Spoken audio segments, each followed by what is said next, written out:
Good morning. Just wait for a few minutes. We are gathering and then we'll start.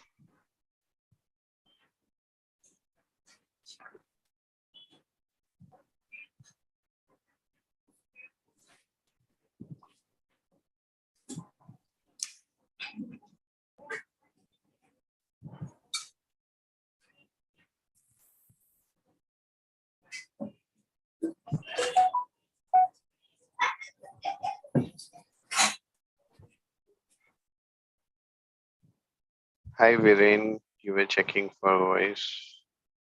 Hi, Santosh. Hi, good morning, Aditya. Hi, Manoj. Good Hi, morning. Vikram. Hello, everyone.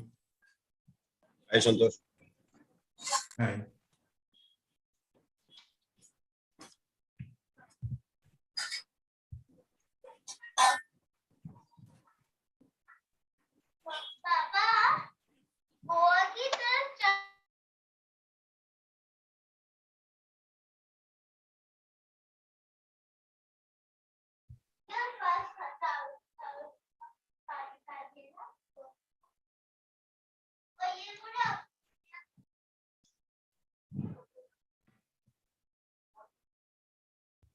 Vikram, you want to start? You're on mute. Yeah. Yeah, we can start. Hi. Yeah. Hello, everyone. Good morning. So today on this special conclave, we are having a series on Meet the Expert Think Tank. A very warm welcome to all the participants. Myself, Vikram Thanvi, Think Tank Multidisciplinary Global Platform Chapter Leader, welcomes you all to the Think Tank Global Conclave for India Growth Story Meet the Expert series.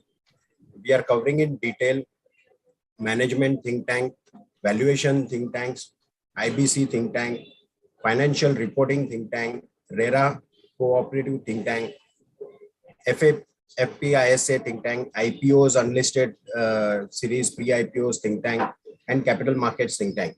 As a major part of think tank at the rate Vivek.Patra. Now Vivek in Sanskrit means knowledge and wisdom. Patra is an innovative news updates containing slides on sharing latest developments, real life examples by CEOs, CXOs, CFOs, specialized and professional global experience, having professional global experience.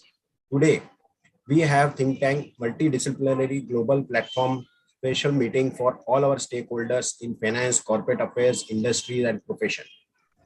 Think Tank has been an extensive since over decades idea for convinced on 6 January 1991 to have conferences, conclaves with CEOs, CXOs, CFOs, panelists, and specialists, sharing experiences and real-life examples. Our panelists are finance leaders working in reputed companies, corporates, organizations, and reputed professions since many years and have deep domain knowledge. Think Tank platform, now digital, has got an overwhelming response globally on digital mediums and expanding rapidly through LinkedIn, Facebook, WhatsApp, etc.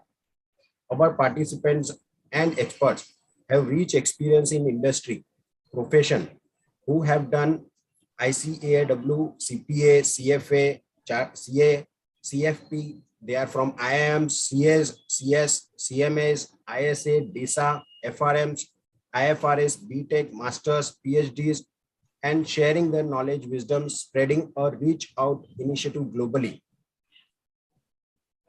We are on our website www.thinktanks.co.in, and in spite of limited resources, due to overwhelming response to our annual report, corporate strategy, and ESG, we have announced 6 P award and recognitions: Profit, People, Planet, Professionals, Promoters, Platform for corporates, annual reports, analysts, professional achievers, CEOs, CXOs, CFOs, with a very respected jury with rich experience in interactions with the stakeholders and board.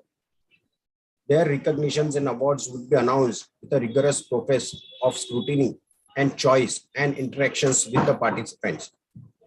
As the participants are aware, recently we have launched a much awaited references referencer appropriately titled Think Tank @Vivek.Patra, India Growth Story, a comprehensive conference material compilation over 600 pages, sharing our experiences by CEOs, CXOs, CFOs, specialists with latest development and series on blockchain, regulatory frauds, financial reporting, IndAs, IBC, taxation, digital capital markets, technical analysis, ISA, bank audits, corporate affairs would be available for subscription and any ethical contributions by the well-wishers, etc. We will also be covering important and latest developments as suggested by many participants in coming weeks. Examples, valuations, financial modeling, health is wealth, cyber city, blockchain, MSMEs, latest regulatory developments in various important professional bodies and institutional, etc.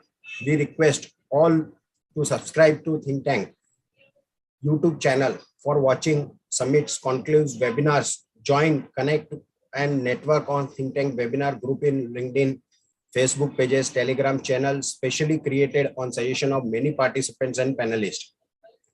Once again, we welcome all our members and panel members to share few insights on Vivek Think Tank @Vivek.Patra, India Growth Story. I especially thank all my colleagues in the digital global team, Anupam, Aditya, Ajay, Anurag, Archana, Aishwarya, Dushyant, Hemant, Mitesh, Mihir, Malvika, Manish, Nipun, Pramod, Praveen, Rakesh, Rucha, Pramod, R. Kanan, Santosh, Subrat, Snehal, Sandeep, Sanjeev, Unmesh, Vijay, Vikas, Yogesh, and others, Manoj, for regularly contributing to Think Tank. Today, we have an excellent Think Tank multidisciplinary platform seminar, eminent stalwarts and specialists sharing experiences and the latest developments. Let's have an interactive event. Thank you. I'll hand over this to now Manoj to start this conclave, to start this webinar. Thank you. Thank you very much. It's indeed a pleasure and privilege for me to be with you all on this special occasion. Deep dive result season is on. A few important companies have started giving. Every day there are lots of board meetings and results. Deep dive into the results. One major development which has been happening over the last few months on the way regulator is looking at NBFCs. So daily new developments, new circulars are coming to ensure there's a level playing field, and NBFCs have to move to the next level. So regulations we'll discuss in detail. Deep dive into several companies, industries, and so lots of action ahead, interactive sessions. Santosh, Nilanjan, Vikram, many other experts sharing knowledge, experiences, practical issues. All the issues would be addressed. Let's have a great interactive session ahead. Santosh, a few words about yourself and special session. Yeah, good morning everyone, and thank you Manojji, and thank you Vikramji for the kind introduction, and Manojji, thanks for the opportunity for letting me present today. As Manojji said, friends, this is the season of financial results. So this is the Q4 results for most of the corporates, and therefore in today's session, I'll pick up a few companies' financial results. I have basically picked up one results from each sector. NBFC, that is not NBFC, but sorry, bank, Hdfc Bank. Then there is Nestle from FMCG sector, and then I have picked up T Infotech I think last time we already covered TCS and Infosys, the bellwether companies. So we will leave that and we'll cover instead Infosys, this Larsen and Toubro Infotech. Am I audible, Manoj? Yes. Okay. Go ahead. Yes, Santosh, we can hear you. Okay, and then also one more company, I forget the name, but as we go ahead, we'll figure out which one. So with that little background, I'll just try to share my screen.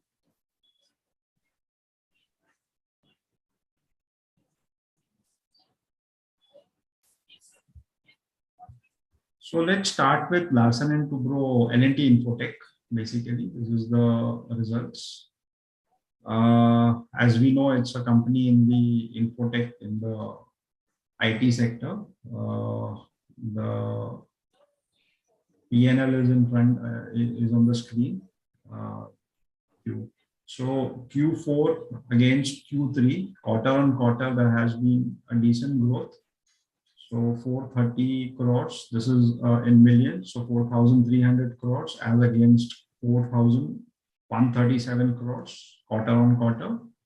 And year on year, we have seen 15,668 crores annual revenue for FY22 as against 12,369. We know that since last couple of years, IT companies, all TCS, Infosys, and even Larsen and Toubro, Infotech, IT companies have been, witnessing significant growth because of, opportunities in various streams of IT, like cloud computing. A lot of offshoring work is also coming to Indian companies, and L&T Infotech is certainly one of the beneficiaries of that.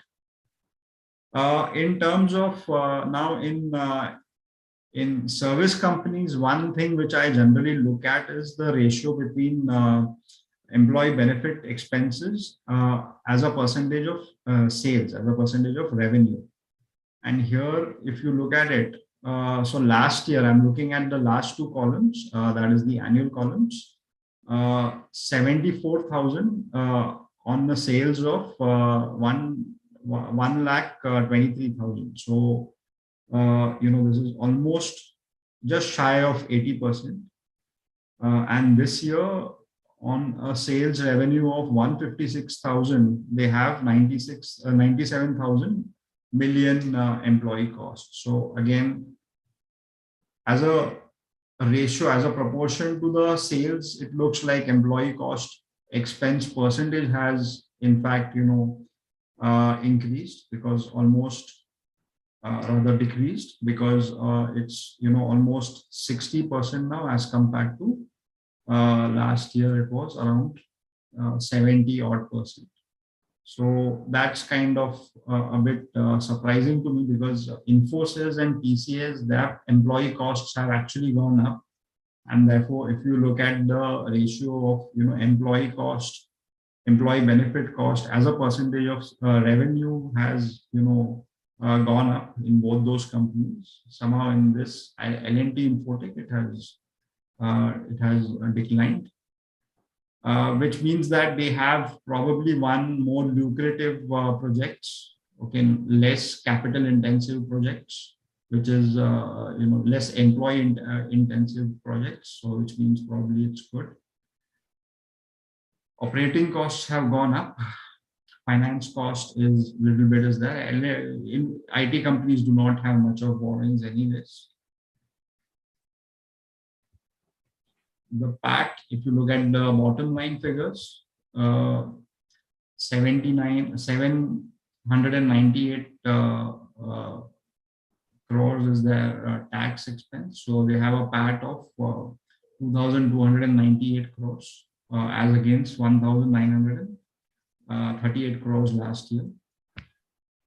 So good growth in profits also. EPS has increased 131 as against 110. This is again one thing which one should always look into for IT companies. BFSI, Indian IT companies, the biggest segment for all the top 5 or top 6 IT companies in India is BFSI, because of the massive work that comes from banks, not just Indian banks, but overseas banks on their core banking solutions, etc. So therefore, in this case also, almost half of the revenue comes from BFSI segment for the current year. They have increased the share of BFSI as a percentage of total revenue. So last year it was 56,000 on the total revenue of 1,23,000. And this year it is 72,000 on a base. So it's almost half the revenue coming from BFSI segment, especially the B in the BFSI. I think that has been significant. Manufacturing segment has also shown good growth, decent growth. Energy and utilities, again, there has been a growth in that case. High tech, media and entertainment, there has been a massive growth there, 19,000 as compared to 13,000. And then there are the other segments, the combination of CPG, retail, pharma and others, 25,000 as against 20,000 last year. Again, in terms of profitability, BFSI is, we know that IT companies make a lot of money on their BFSI work, and this company is no exception. So again, if you look at it, almost half of their profits come from BFSI segment, and then there are the others. Others contribute, manufacturing contributes 5,000 odd crores, 5,000 odd million, and then the rest is spread between the other 3 segments. So I'm not as such very surprised in this result, because this is on expected lines. And then there are the usual notes, etc.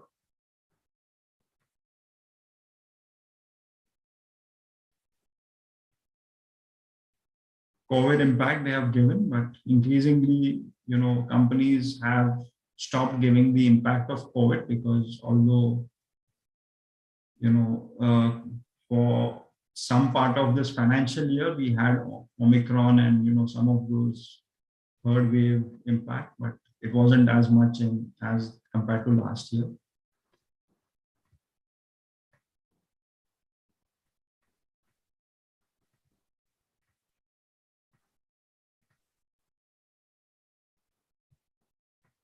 Again, Code of Social Security. This is something, again, it is now indefinitely deferred by the government. So I'm not sure if, many companies will be giving this disclosure. So overall, I think this is a healthy results on expected lines. I'll just pause here for a minute. And if Manoj or Nilanjan or anyone else wants to chip in, any thoughts, Manoj or Nilanjan? Yes, this is Percy. Good morning, everyone. Good morning, Percy. How are you? Hi, Santosh, could you please go to the face of the profit and loss, statement of profit and loss? Yeah, just give me.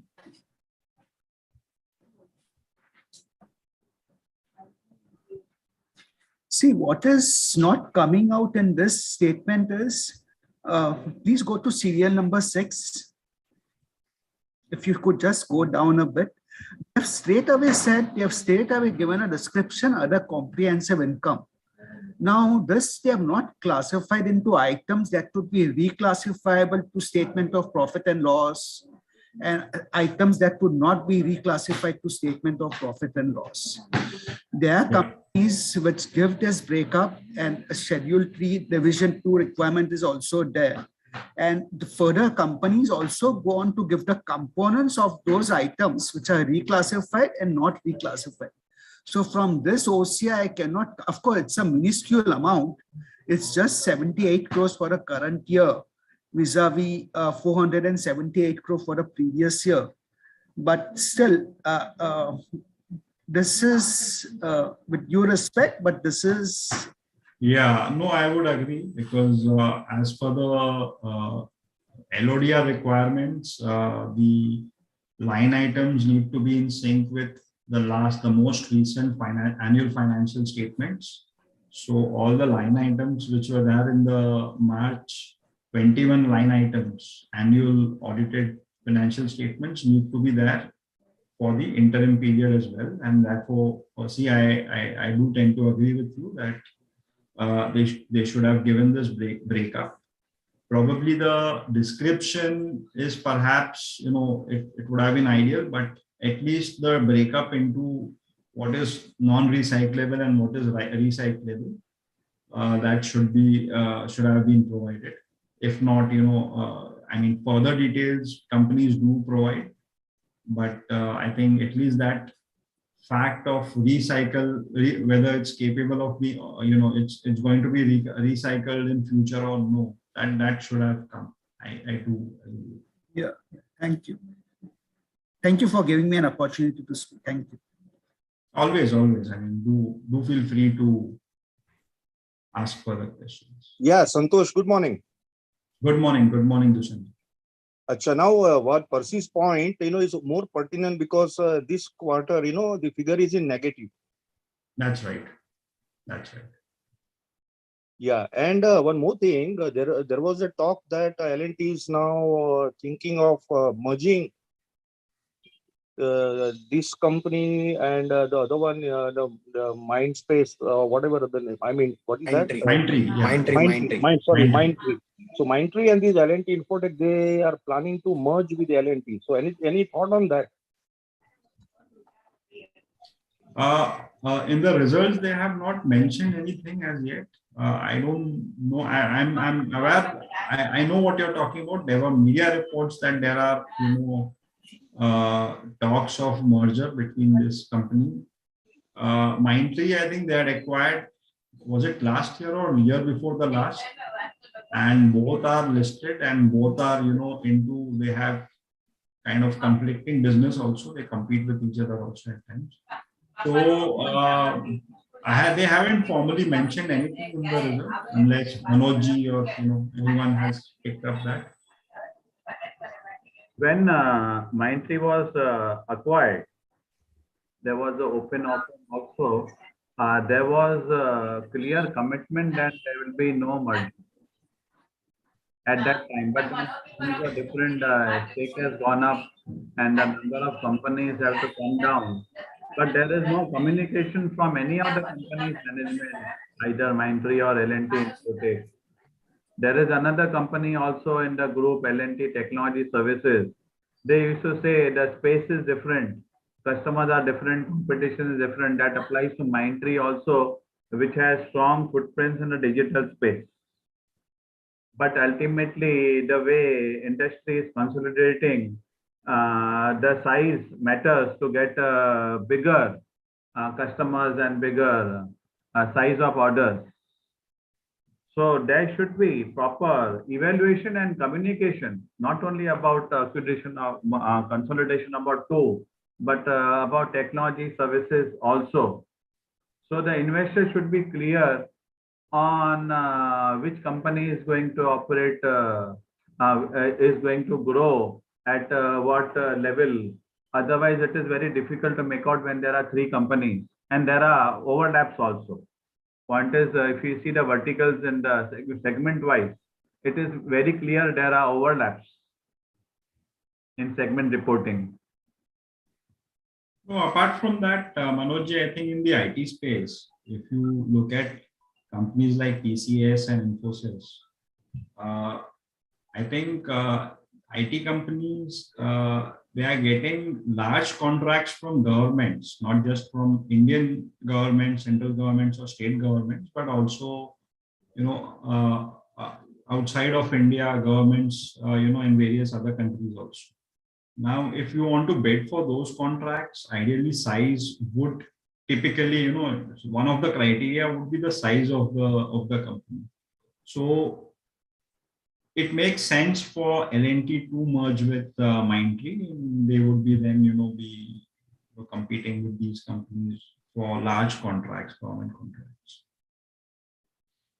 One interesting thing which is coming out here among sectors is L&T Infotech is one of the very few companies which is showing high-tech media and entertainment as a focus sector. Correct. It's interesting size of business. Correct. I don't think TCS and Infosys have identified this as a separate segment.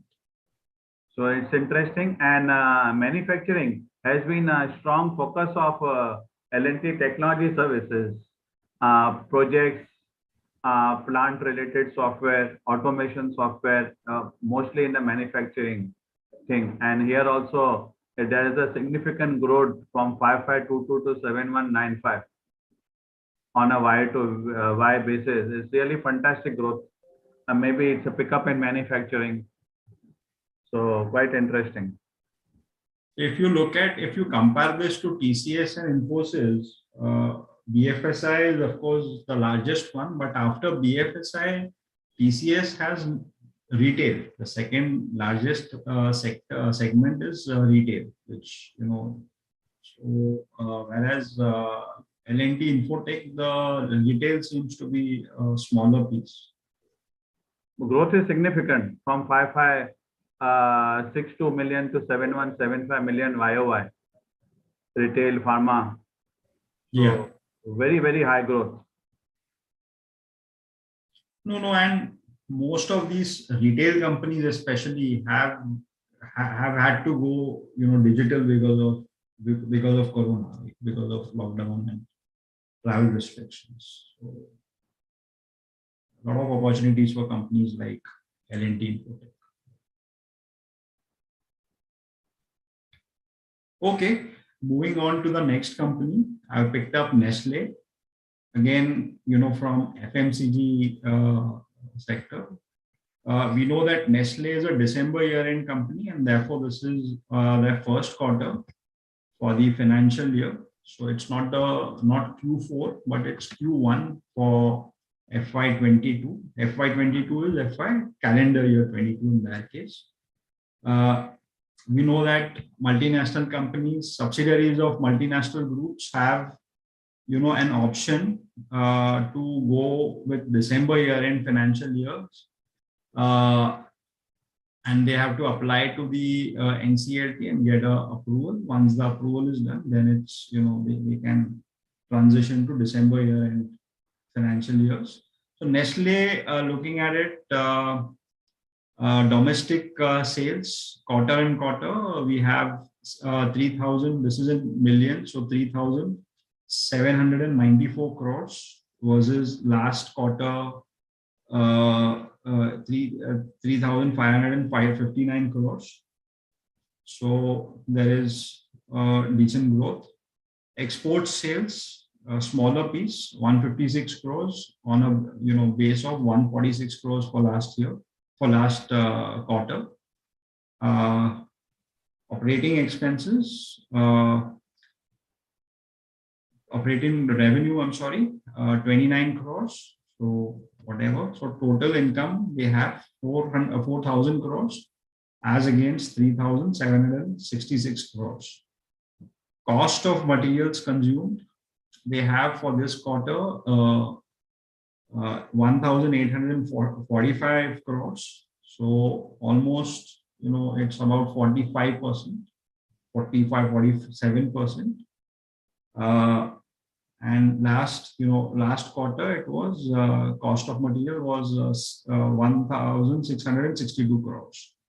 So again, almost 40-45% of the total income. This is again one of the, so if you look at the press release and the speech by Suresh Narayan, the CEO, the managing director, the concern is basically all the FMCG companies have the concern of rising input cost. So that is one of the things, and few of them have been passing it on to the customers also. We know that the commodity prices have significantly increased, especially post this Ukraine-Russia conflict.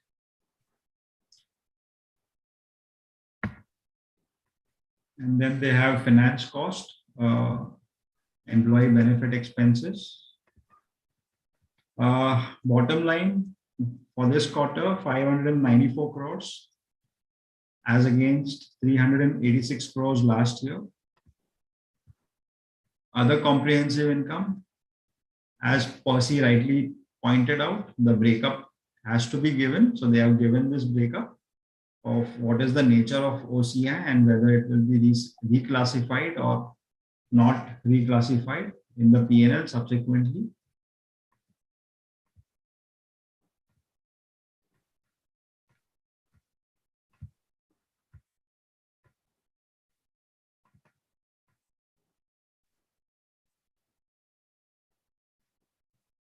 They have mentioned that total sales and domestic sales for the quarter increased by 9.7% and 10.2%.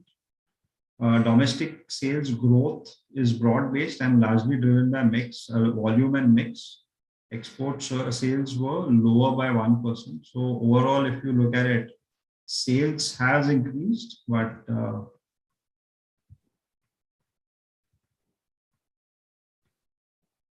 profit hasn't increased as much. The second column is, it is December. March to March is the third column. That's right. So compared to last year, they have not done good. In income part, yes, but profit part. There is a slight decrease in the profit, 8,000. So it is 811 crores last March versus 806 crores this year, this quarter.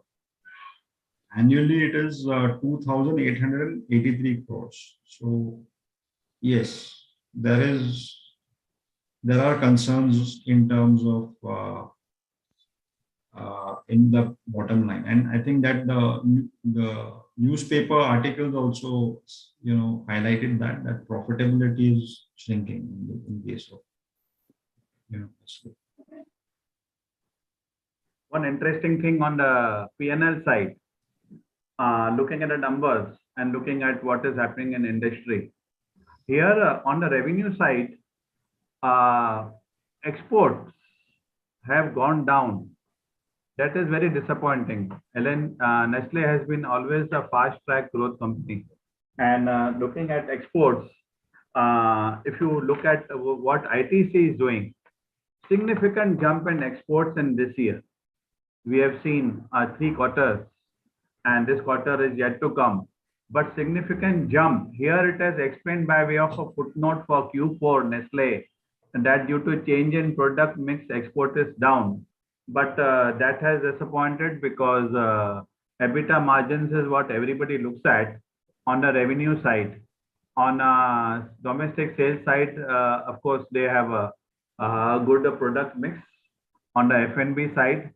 And here, particularly on expenses side, the number shows big jump in raw materials. Significant jump in raw materials. That's why margins have come down. Now, this is input cost going up. That means why they had not passed on the input cost. Normally, companies like Nestle's levers in Colgate and all strong companies, they don't delay in passing on unless they feel it is temporary. It will correct. Then they look at the pricing. So you don't just take on price hikes abruptly and come down. We wonder whether this input costs are temporary. They would come down. Sometimes oil-based raw materials. Here we have seen there is a spike because of the geopolitical situation and supply constraints. So that is to be looked at. And another thing, Nestle has been a very strong F&B player, beverages, food, whether it is coffee or whether it is Maggi or other range of products, chocolates, etc. Tata Coffee has started introducing products. If you see, these are test marketing that has started. Tata Coffee has started selling filter coffee in small pouches. So that can be a big competition ahead, and a lot of people like filter coffee. Filter coffee has not been instant coffee. They like it for the taste of it. But Tata Coffee is, which is now going to be Tata Consumer with the merger, is now selling Tata instant filter coffee. So of course, Nestle has been a long track record, but companies like Tata Consumer going, ultimately it will make an impact. So Nestle will have to rethink its strategy. Maybe also introduce the similar product filter, instant coffee, maybe at a better price points, maybe promotions will happen.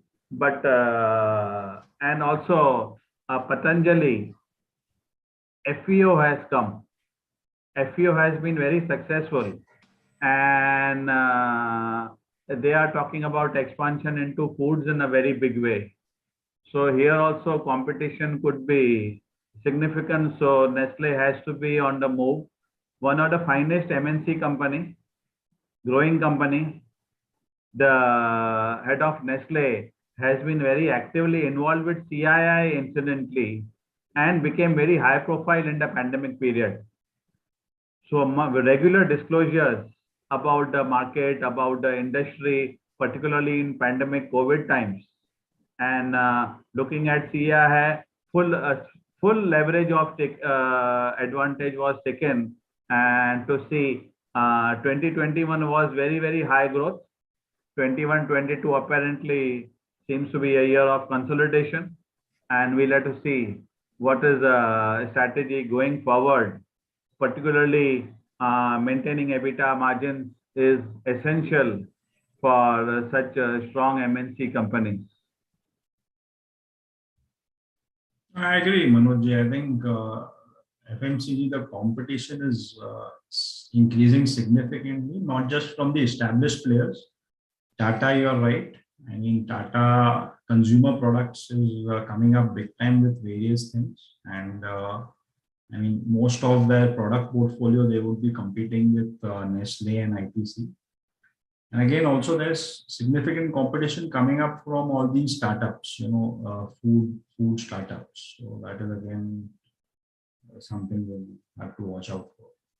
Nestle did toy with the idea of having Nescafe, cafes around, India, Nespro and all those things. But I don't think they have got the kind of traction that they could have competed with Starbucks on. Point number 6. Nestle is also having a monopolistic business also, which is basically your Baby foods. This food products, baby foods especially. Or there is, I think, hardly any player into that. So that is one of the major contributor to their this thing, that kind of valuation they are commanding. And in fact, Manoj rightly said that yes, Tata Coffee is giving a good competition to them, but I think it would take time to establish. At least it will take 2-3 years for Tata Coffee to at least to come to the stage where Nestle is today. So Nestle still enjoys a lot of monopolistic kind of a business in coffee. In a product like Maggi is there, one of the success product. Then the baby products, and in fact on that baby product also, there is one more. I think I was reading, which is a baby food which is given to the newborn baby if the mother is not able to give the milk at the time of the baby's borning. And currently, I think only Nestle is having that kind of a license on that product. So that is a quite monopolistic product. Any newborn baby, if you are seeing the doctors, the prescription is there, they are giving only for the Nestle's products. So Nestle is still enjoying. I was reading a book by this Saurabh Mukherjee. He has covered this Nestle very extensively, and he was mentioning how Nestle is basically commanding over these 2-3 products and enjoying these high valuations of more than 100 Ps kind of thing. But yes, as you rightly said, the growth story is there. Patanjali is coming in a big way. They are now merging with their food business will get merged into Ruchi Soya, and Ruchi Soya's name will get changed to Patanjali Foods and all that. And then Tata Consumer. Anyway, Tata Consumer is definitely, they have their great growth plans. But still, I think it will take some time for them to give a good competition to Nestle. And Nestle has 2-3 years, at least 2-3 years to re-strategize their business and think on how they can control and they can sustain the competition. Talking on books and knowledge sharing, I would recommend, forget the book you mentioned, which is on markets. There is a book on Nestle, the story of Nestle, Leadership in Action. I picked it up when it was published. It's over a decade, but you will see how Nestle has become very, very successful company. In fact, India and exchanges are fortunate that one can have exposure to companies like Nestle. And on books, I would mention here about Santosh Maller. He has written over 7 books, including in pandemic. And each of the book is a mastery on various treatments of various different aspects: accounting, audit, assurance, COVID, many more to come, including research articles. So look at Nestle, the book also, Leadership in Action, how it has become successful. And there are more stories Nestle is facing, more challenging in India particularly. Huge market, competition was there from Amul. They try to bring Amul down. You mentioned about monopolies. It is not monopoly. It is dominant market share. Of course, competition commission looks at it. We have Glaxo and others also, Amul and all in this food supply chain, including baby food, but becoming more challenging. But Nestle has always been strong in margin. They don't like to compromise, but they always get into a controversy.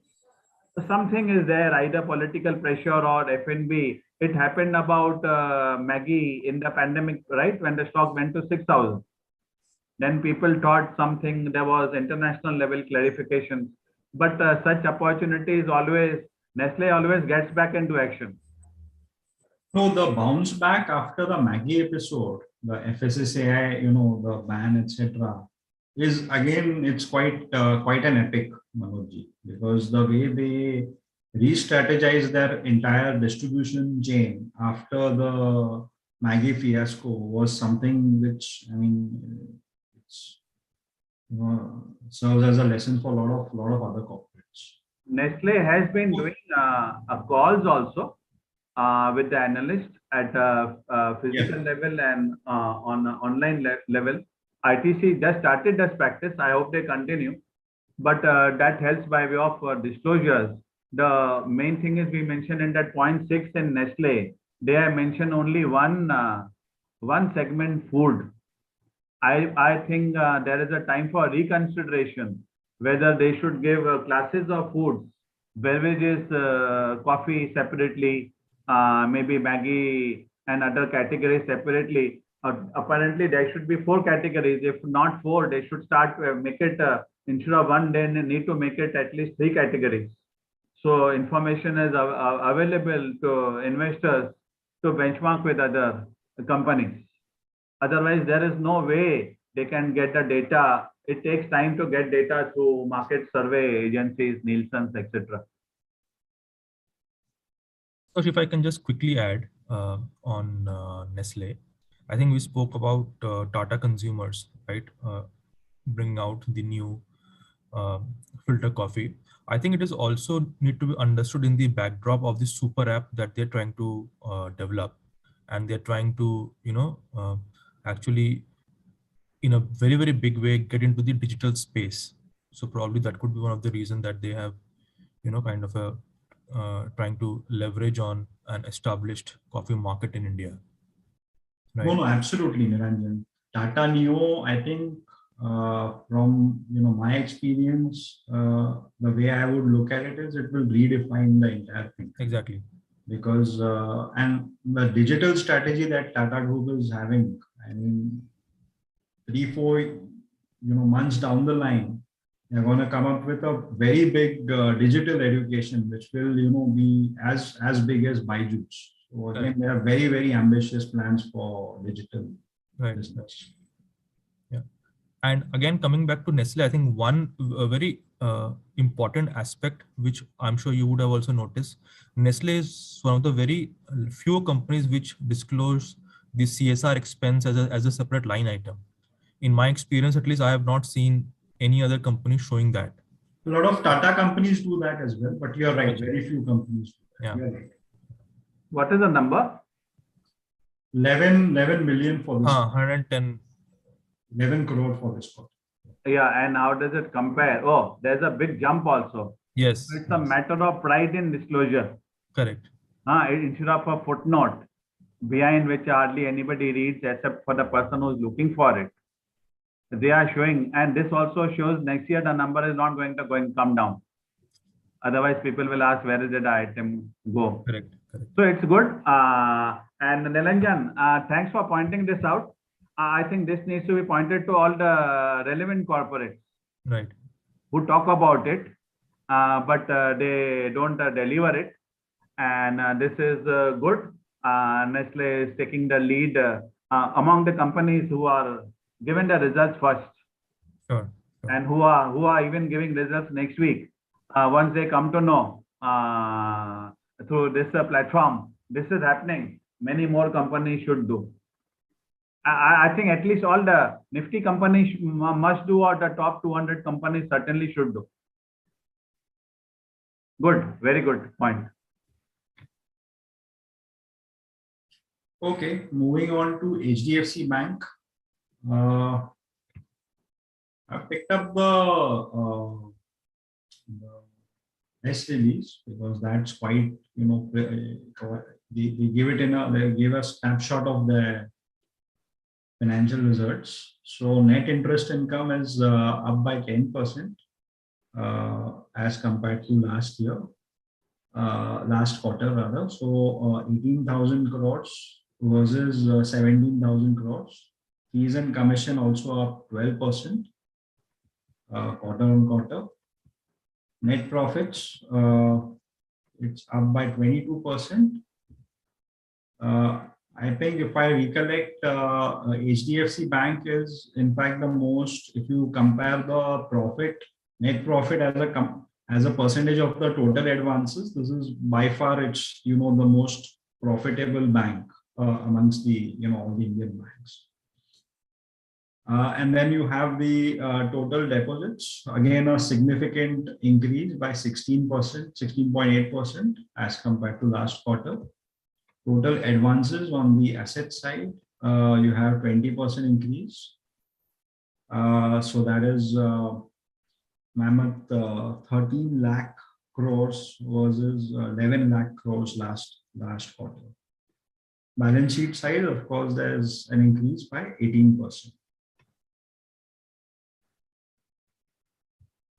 So core net interest margin 4.2%. Again, this is one of the best NIMs that you would find amongst Indian banks. Capital adequacy ratio at a very healthy rate of 18.9%. Gross NPA very, very healthy 1.17%. CASA proportion 48%, that is current accounts and savings account proportion, and then total branches 6,342. They also give the loan mix. 39% of their loan is to retail. They have 35%, 26% to corporate, and the rest is CRB. Again, branch mix, they have almost a 50-50 spread of metro and urban and rural branches.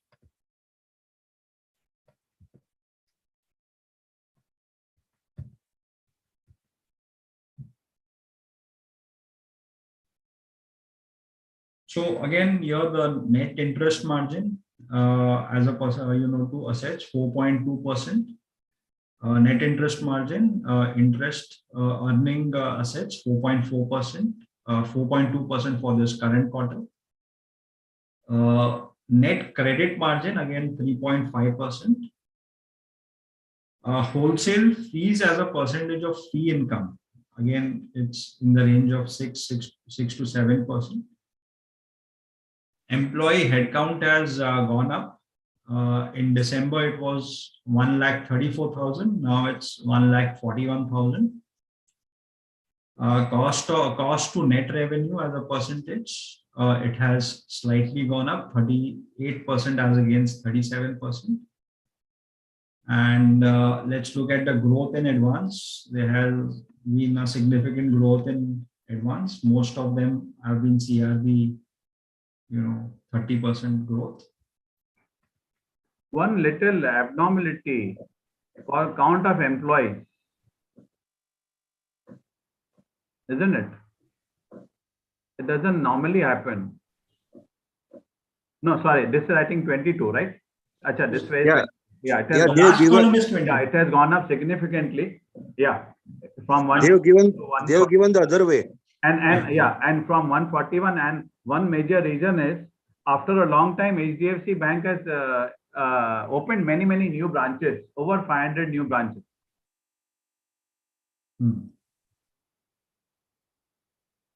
So what are CRB advances?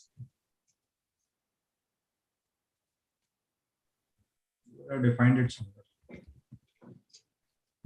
So normally we understand retail and corporate, but now here CRB.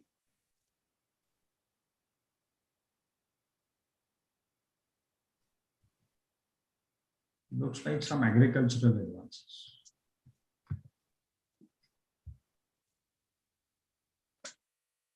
We'll find it. It should be rural banking. Yeah. Possibly. That's the word they use, tend to use in segments. Yeah. But that also commercial and rural banking. Sorry? It's commercial and rural banking. Commercial and rural banking. Still not understanding clearly because everything is commercial. No, rural anyway, but that, because of priority sector, but why they should rural or priority related they should give separately. But it is here, it's important, bifurcating it from retail. Retail is a new focus and corporate is also separately. They are given a fee-based income breakup of retail and wholesale. Wholesale is only 6%. This shows the strength of the granularity of the fee-based income. Which CRB is commercial and rural banking. That's right. Wholesale fees is 6%, retail fees are 94%. Here they are not given the commercial and rural banking. So it's a good, they are giving more details there, but even in terms of count of employees and the fees, if they give more details, that's always good. Again, the GNPA rate percentage is one of the lowest in the industry. Yeah. But coming back to these advances, the CRB advantage growth is the highest. That's right. And I'm sure their margins will be less.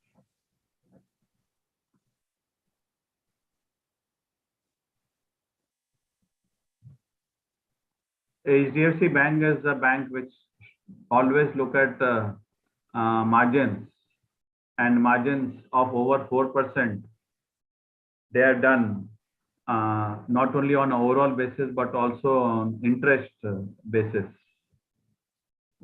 So the NIM is one of the best in the industry, and there's no NIM, GNPA, NNPA, and PCR, provision coverage ratio of 73% is really good. There's many banks aspire to reach 73%. There are many who are there in 40s and 50s.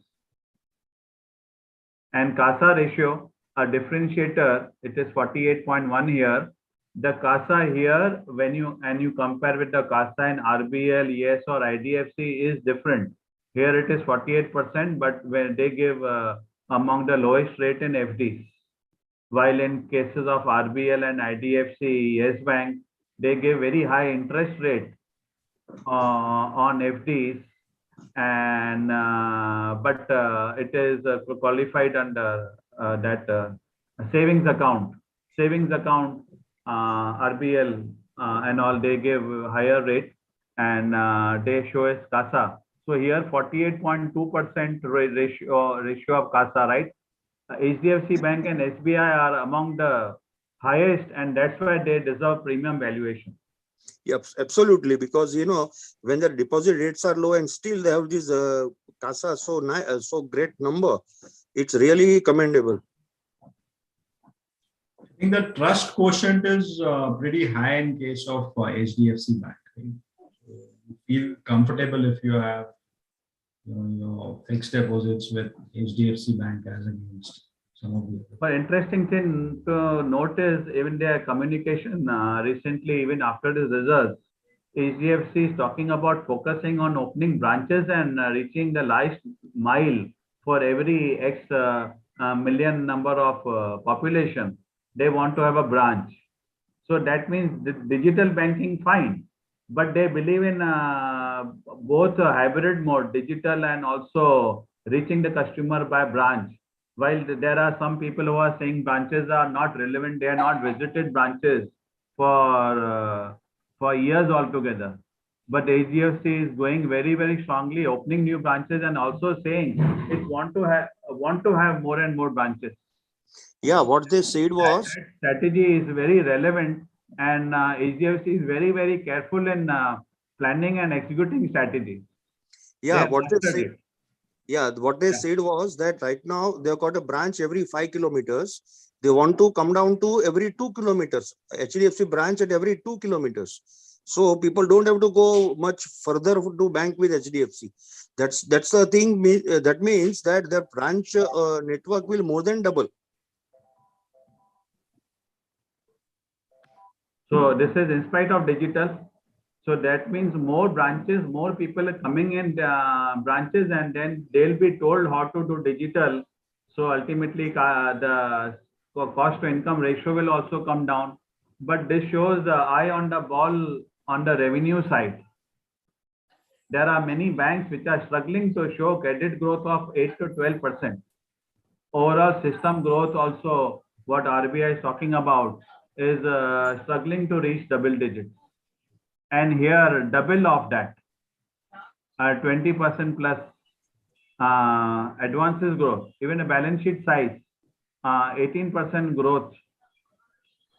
Hardly any bank, strong bank with the lowest NPAs can have this type of growth. It's very easy to disburse money, very easy to show advances growth, whatever you want. You can show 40% also. But what happens much later in terms of stress, that is more relevant. PCR of 73%, NNPA of below 1%, and also able to show advances growth of over 20% and balance sheet growth of 18.4. Deposits are growing, and this talk about opening more branches, going all over. That's very, very interesting. Now, later it will be all HDFC offices also will become branches. So the reach for home loans and mortgage loans will also increase.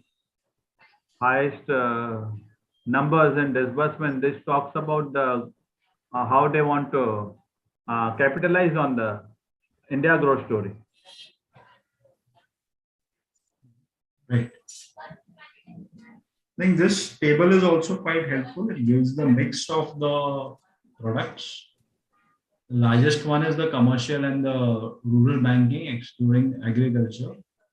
That is 4,20,000 crores, followed by the corporates and the wholesale loans, 3,64,000 crores.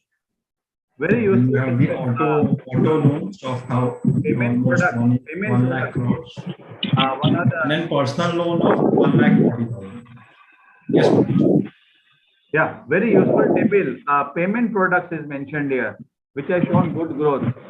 Gold loans, and in fact, wonder why Hdfc is not growing in gold loans. If they have a segment, normally they are known for growing, but the loan growth is practically flat. But gold loan has not been traditionally their USP, right? Gold loans, basically, if you look at it, PSU banks have a significant market share in case of gold loans. Santosh, In fact, two-wheeler loans have reduced. No, two-wheeler loans have increased. The last column is the current year's column. Yeah, so two-wheeler loan is 9,288 compared to 10,282. So it is slightly reduced. Right. Yeah. As compared to March 21, it has reduced. As compared to December, it's more or less the same. As compared to December, yeah, December and March numbers are the same for two-wheeler loans. Yeah, they are same. In fact, this is very strange. Yeah. They are the same. Ditto. Significant growth in LAP also. Loan against property. They have 62,000 crores vis-a-vis 57,000 crores. Agriculture are showing the highest growth. Here they have mentioned the full name, commercial and rural banking, excluding agriculture. yes. Yeah. Here, one can really understand. And both CA, commercial rural banking, very big growth from 320 to 420, 30% growth. Agriculture also from 51 188 to 64 545. Double digit, over 23 24% over that growth.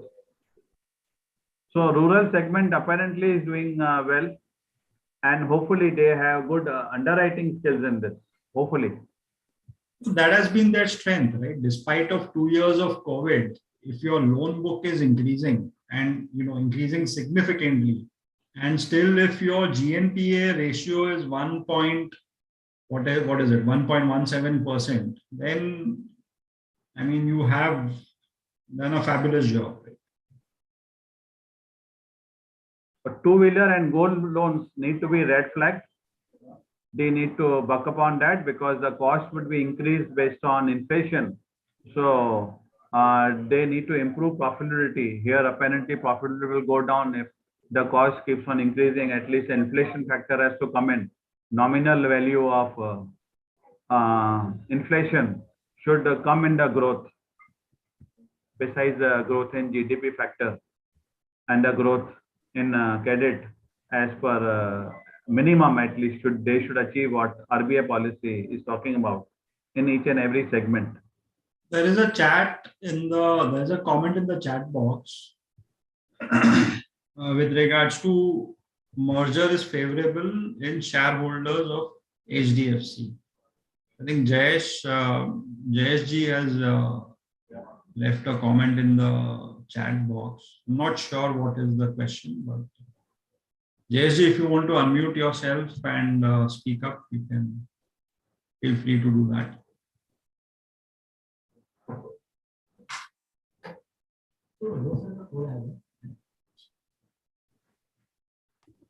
Yes, would you like to connect? Yeah. Yes, sir. Yeah, put on your video. I will address this. Actually, it's an interesting point, but put on your video and speak. You can. Yeah, I am traveling, sir. So just put on your video and mention about yourself, your qualification, and the context, and it certainly will address it.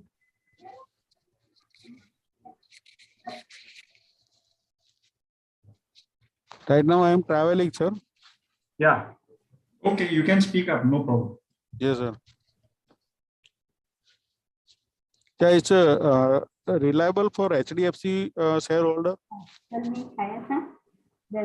So I think what JSG is talking about is the merger, the announcement of merger between HDFC Bank and HDFC, whether it's favorable to the whether it's auguring better for the HDFC shareholders rather than HDFC Bank shareholders. Is that the question, Jayashji?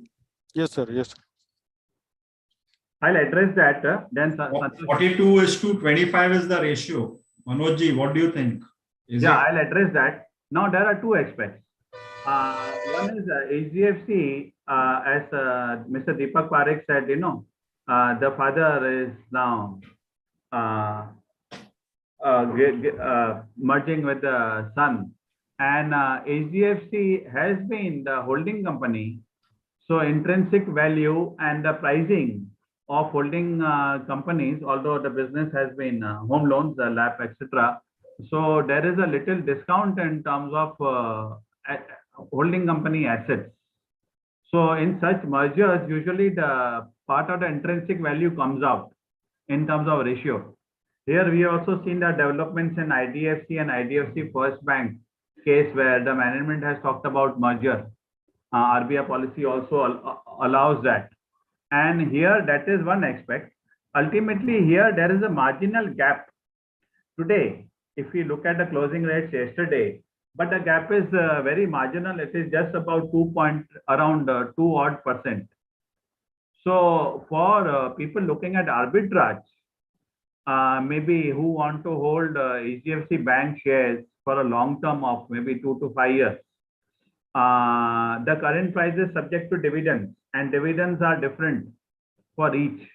To factor in a dividend, they may pick up HDFC Bank, HDFC shares if they want HDFC Bank, and subject to differences in dividend, so they can get that thing. But usually arbitrage is opportunity is taken in terms of short-term merger when the record dates are announced. So when the record date for merger will be announced, a week prior to that, this arbitrage transaction will start happening, and people may move from one of the merging entities to another. On that day, that week, nobody knows. Prior to dividend and prior to corporate announcements, mergers, there are always transactions before the record date. So that will happen. So at that time, we need to have patience. You can utilize the opportunity for arbitrage. But in such cases, arbitrage, particularly investors, they have to pay capital gains tax if they want to sell HDFC Bank and buy HDFC. So capital gains tax may impact maybe much more than the benefit due to arbitrage. But as far as speculation is concerned, or FNO transaction is concerned, or margin trading is concerned, that just before a few days of corporate action, the arbitrage operators come into play.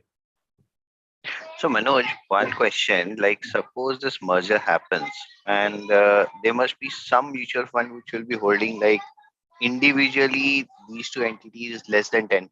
So with this merger, probably it will go above 10%. Yeah. So probably there may be some sell-off happening. I'll address that. Now there are two aspects. One is this 10% is the weightage given by the exchanges who designed this product. It takes time. We have to see the market cap as on that basis. It takes time. But now bigger index than Nifty or Sensex is the MSCI.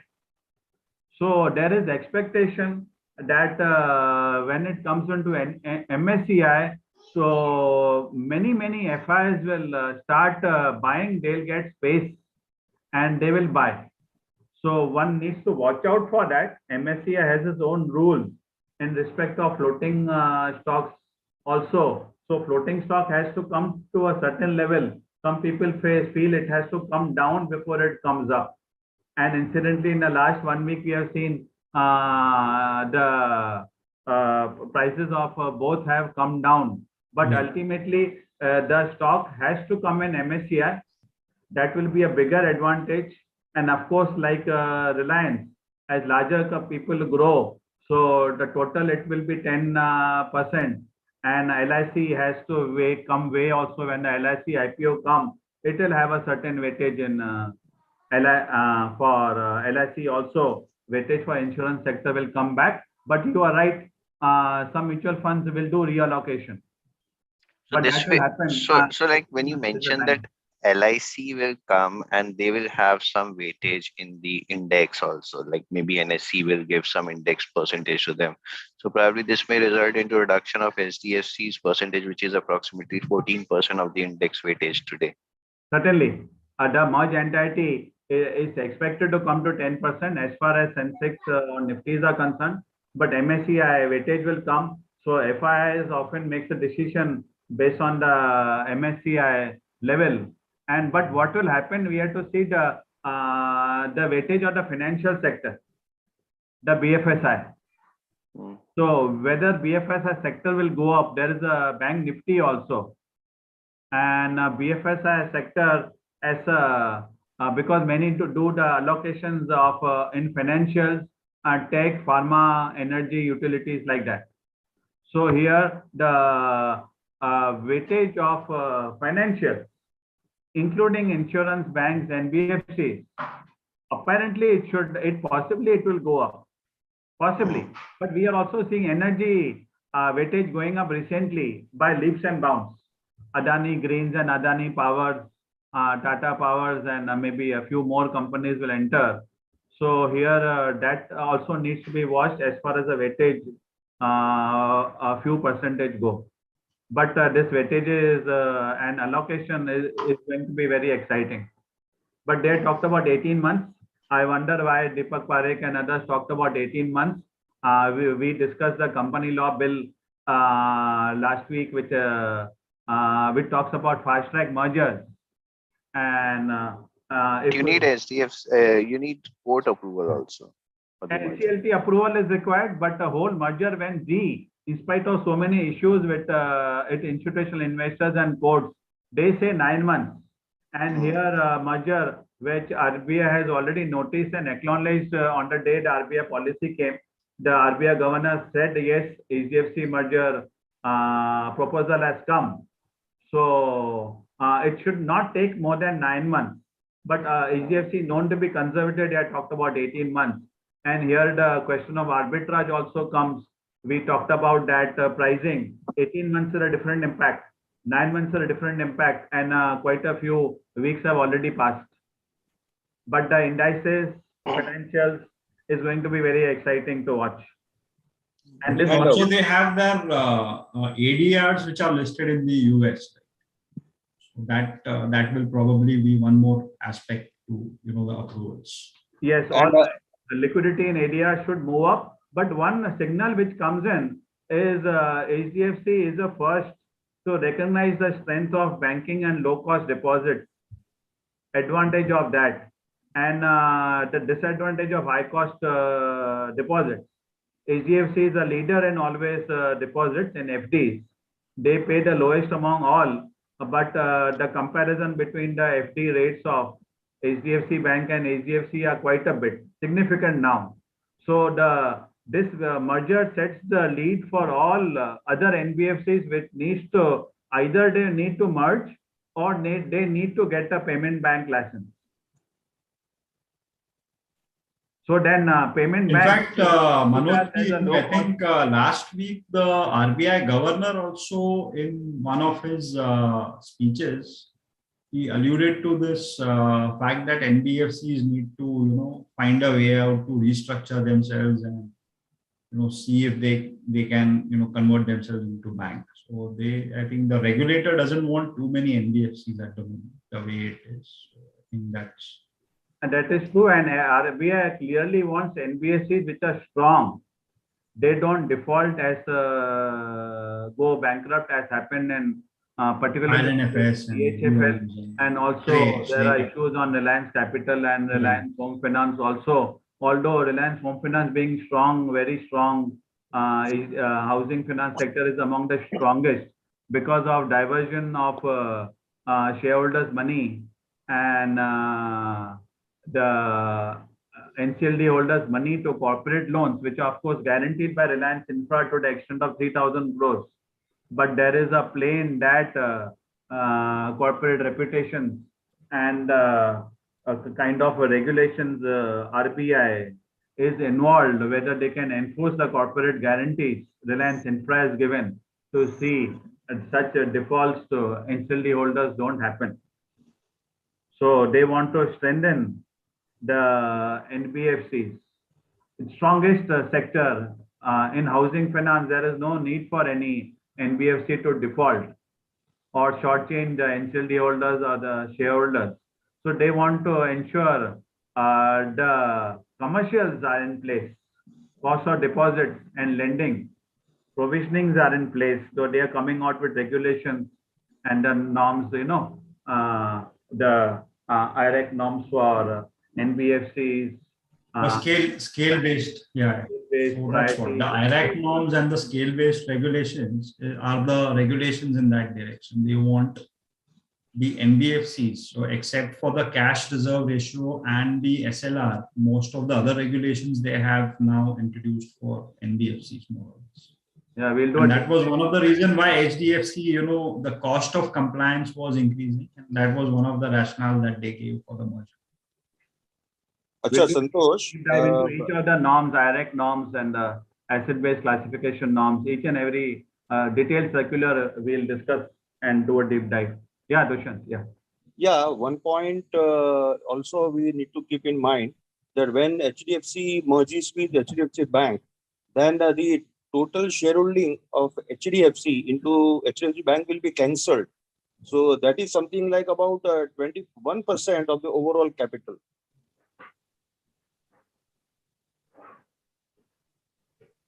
Because of the merger, right? So Yeah. overall, what you call the weightage in the index may not be increasing to that extent. It will be a little lesser than what normally we are expecting because of the cancellation of this internal holding. Will this impact the capital adequacy? I did not. No, it won't. It won't. See, whatever HDFC is holding, that will be cancelled in HDFC Bank, right? Because of the merger. And HDFC also has their own financial strength. So that those assets what we have in HDFC will move into HDFC Bank, and will that result into reduction in the capital what they have because some of the capitals are getting cancelled? The capital adequacy they have not mentioned, but what they are saying is that statutory liquidity ratio and cash reserve ratio for meeting, they have thought they have expected that RBI will give some time to them. Okay, so that portion of the assets which move from HDFC to HDFC Bank, probably there you need to comply with these requirements. Yes. Right. One important point to note is very clearly in their communication, the KK Mistry has conveyed merger is going to be EPS accretive for the HDFC Bank, the new one. So very, very clearly that comes across. Besides the growth, which from the result discussion we have seen, fantastic growth, profitable growth with asset quality, very high capital adequacy, very high PCR. It is going to be EPS accretive. It is going to create value for stakeholders. So one of the best companies to own, of course, at the right price, caveat of disclaimers. Yeah, but what looks like is that now a lot of people are on a wait and watch mode till the merger effectively takes place. And then the profitability possibly of the bank, they will observe for 1 or 2 quarters. So looks like that maybe for another year and a half, the price range will not be much volatile. They will be remaining in this range bound.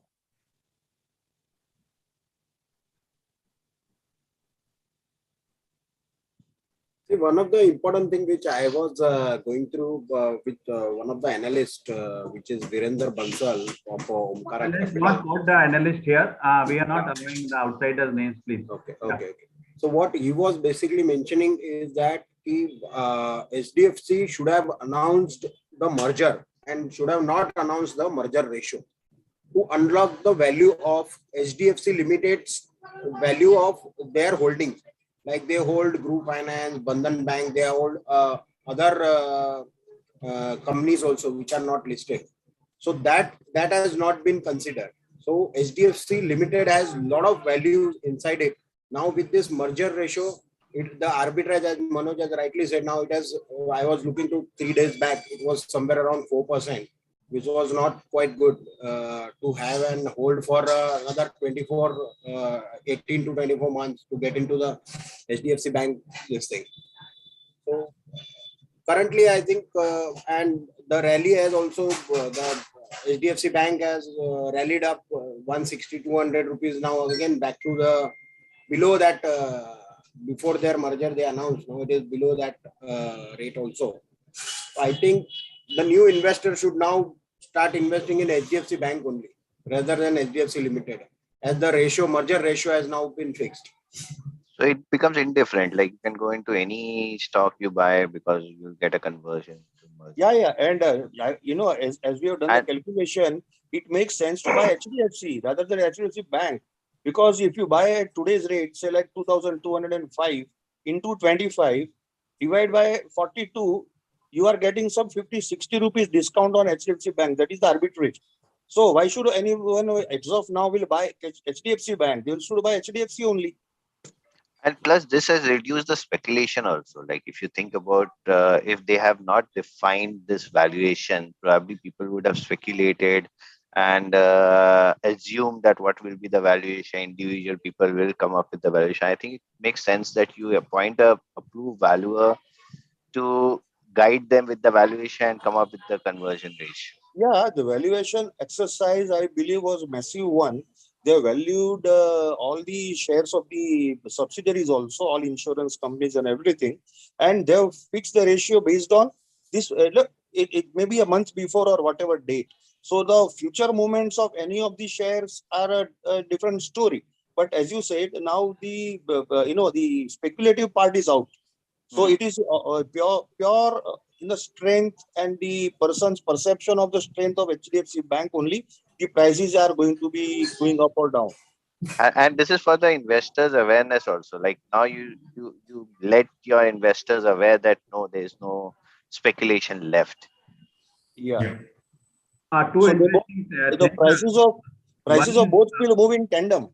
One is two interesting things. One is when Deepak Parekh started his press con, the first thing he said, he was quite surprised. The print media did not mention about the possibility of the merger even a few days, even a week before.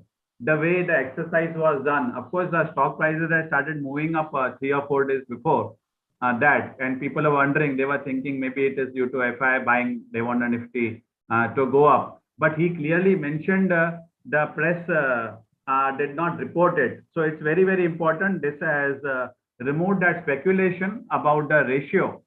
Clarity is there. Another point is HDFC or HDFC Bank. One important thing is if HDFC is a part of a Nifty, it has a allocation. HDFC Bank is whatever the merger ratio difference in dividend. One impact is Bank Nifty is a very important product. It is a very volatile and high beta.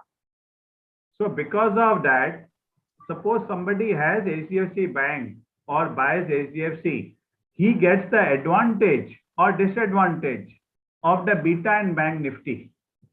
We see Bank Nifty fluctuates by 200 to 1000 points in a day. And it is a reflection of the high weightage components like HDFC Bank, ICICI, Axis and SBI particularly. So many people take a view on the stock holding in HDFC Bank because of the beta. HDFC Bank has a lower beta than ICICI,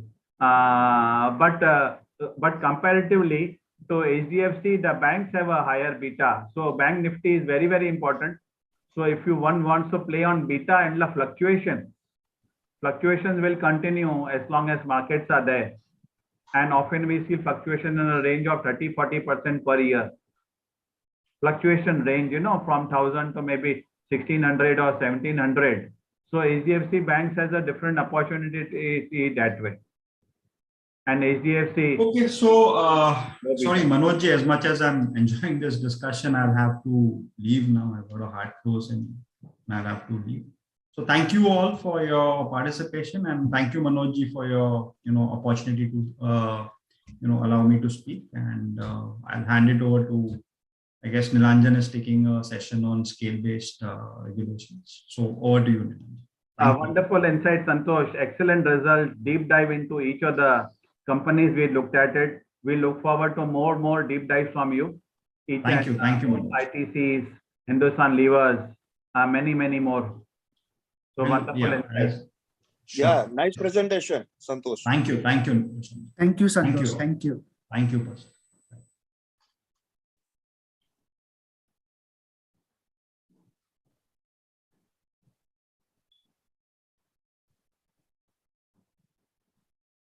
Can I start, Manoj? Yeah, sure. Yeah. Thank you.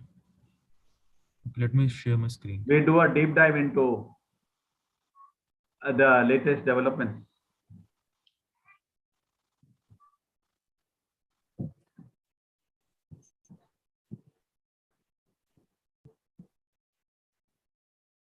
Yeah, we can see that. Okay.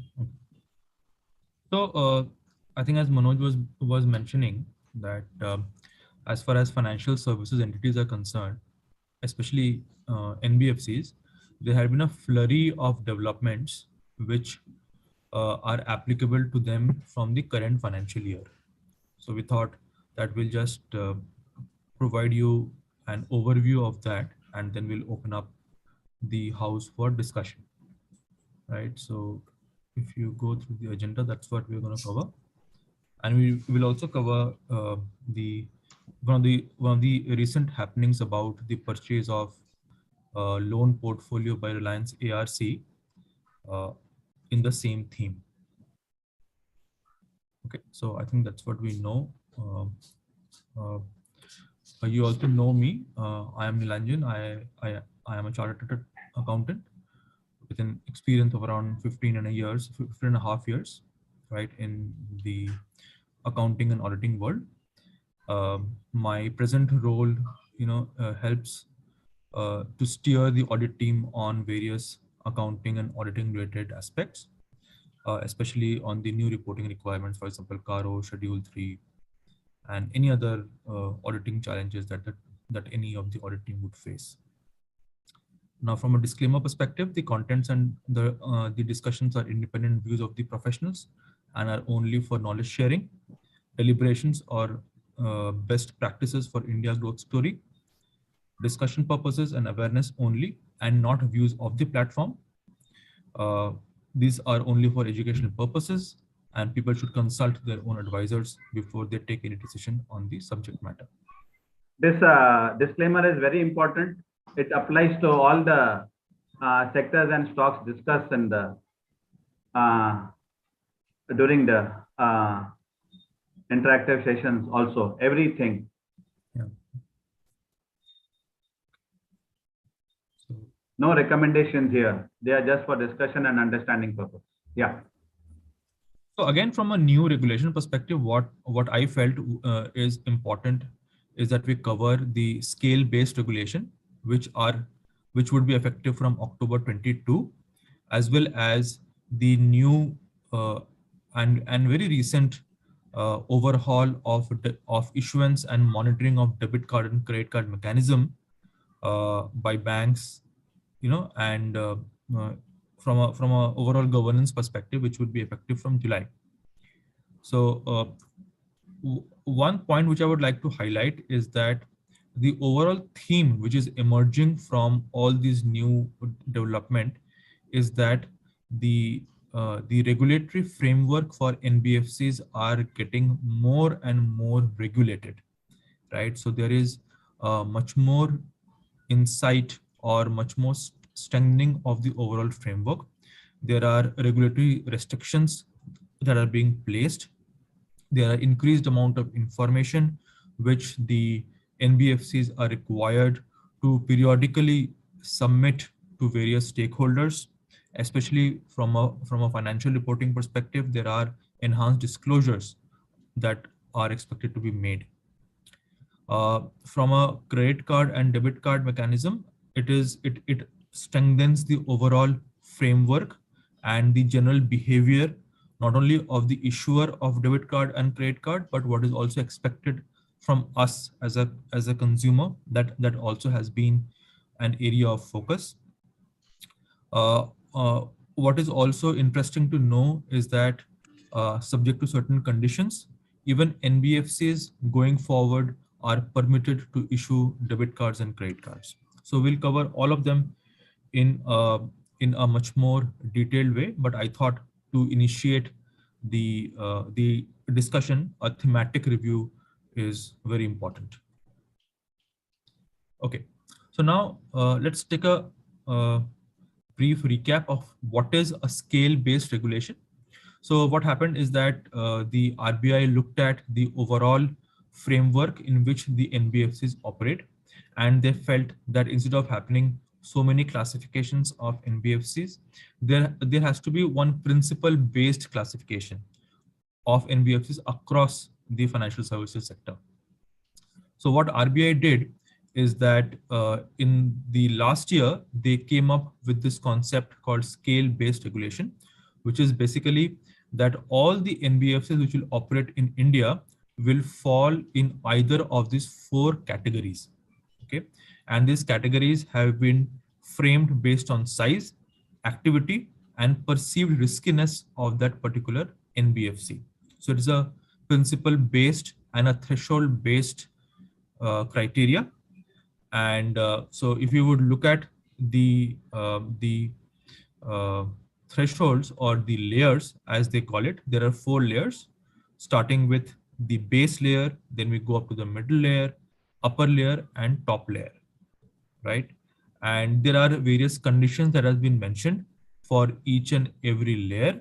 So if you would look at the NBFC base layer, one of the criteria is that the asset side of the NBFCs should be less than 1,000 crores, right? And as you move up, the asset side increases, and also the other criterias also increase. For example, if you go up to the next layer, which is the middle layer, one of the condition is that the asset side should be more than 1,000 crores, as well as it will apply to all deposit taking NBFCs.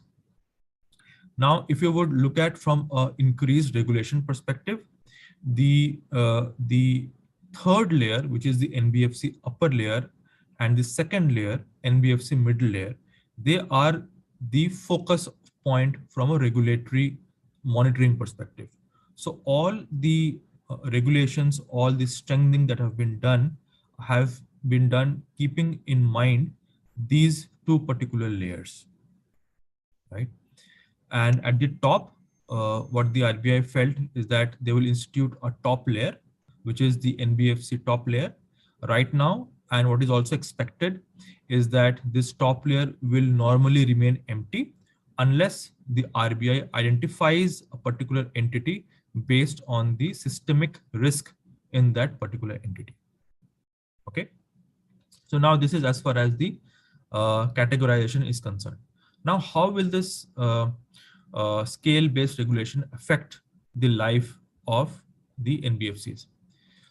What they have done, and as I also mentioned previously, that they are looking for a complete overhaul of the NBFC framework. Now, if I have to pick up some example, the new regulation prescribes a very detailed and a very comprehensive phased transition from the existing categories to the expected categories. So there is a proper glide path that has been mentioned, and they have also stated the transition path. So for example, they have stated that the net owned funds of all NBFCs should reach to 10 crores by March 2027. And mind you, this is the last date. And before that also there are year-wise date that has been prescribed. For example, there was one date wherein all the NBFCs are supposed to reach a particular net owned fund limit by March 2025. Similarly, the NPA classification has also been overhauled. The new regulation states that they are trying to achieve NPA classification of overdue period for more than 90 days. Right. So again, there is a transition path year-wise that has been mentioned. From an overall governance perspective, the RBI is very clear that the governance has to be improved because of public money, public stakeholders being involved. So as a result, what the RBI felt that at least one director of all NBFCs should have professional experience, in the field of bank and NBFC. So that doesn't mean that the other directors should not have, but at least as a minimum starting point, the RBI felt that one director having a specific sectoral experience is a key to the stronger governance. Other than that, they have also prescribed category-wise governance guidelines. So, for example, there are increased independence norms for independent directors.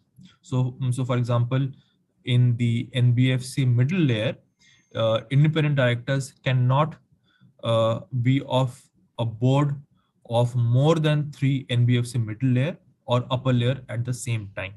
So if you would look at the drift, they're trying to bring in more independence. Independent directors are anyway governed by the requirements of Companies Act for entities which are companies.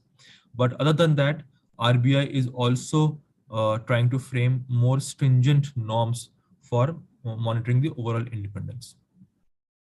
There are also guidelines to frame specific committees.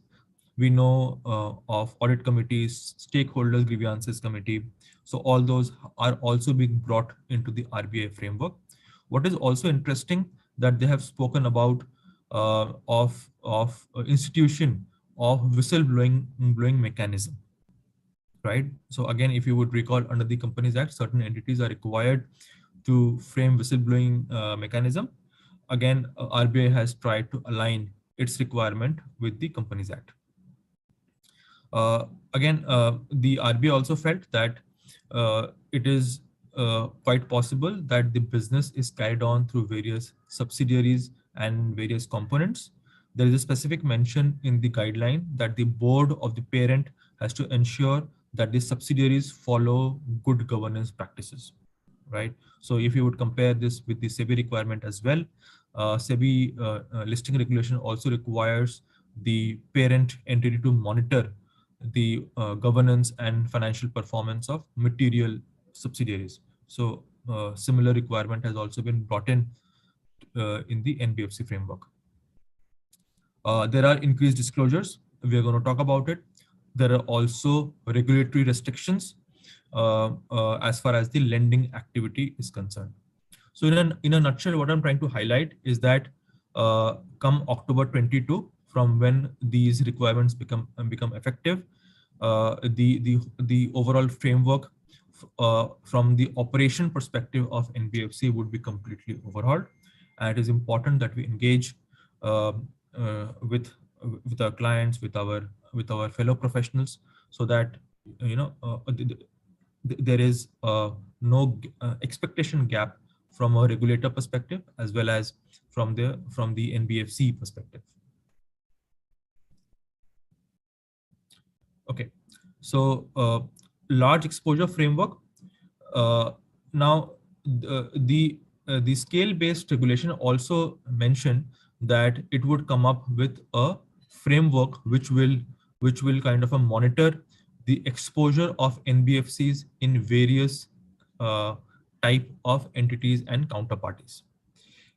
This particular framework is applicable to at present only to NBFC upper layer, which is the third category as far as the scale-based regulation is concerned. And mind you, this is also applicable not only at the standalone level, but also at a group level. The framework also states that it will apply not only to on-balance sheet, but even to off-balance sheet exposures. The framework lays the maximum exposure that a particular NBFC upper layer can have.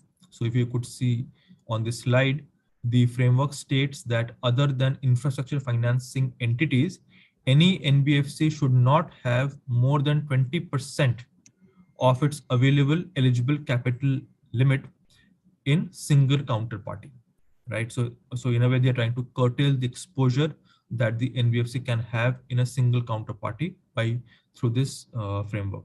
However, there have been exceptions. For example, if the board is permitting, or if the investment is made towards infrastructure loan or investment, then an additional 5% exposure is possible. So again, 20 plus 5 is the maximum single party exposure that the large exposure framework envisage.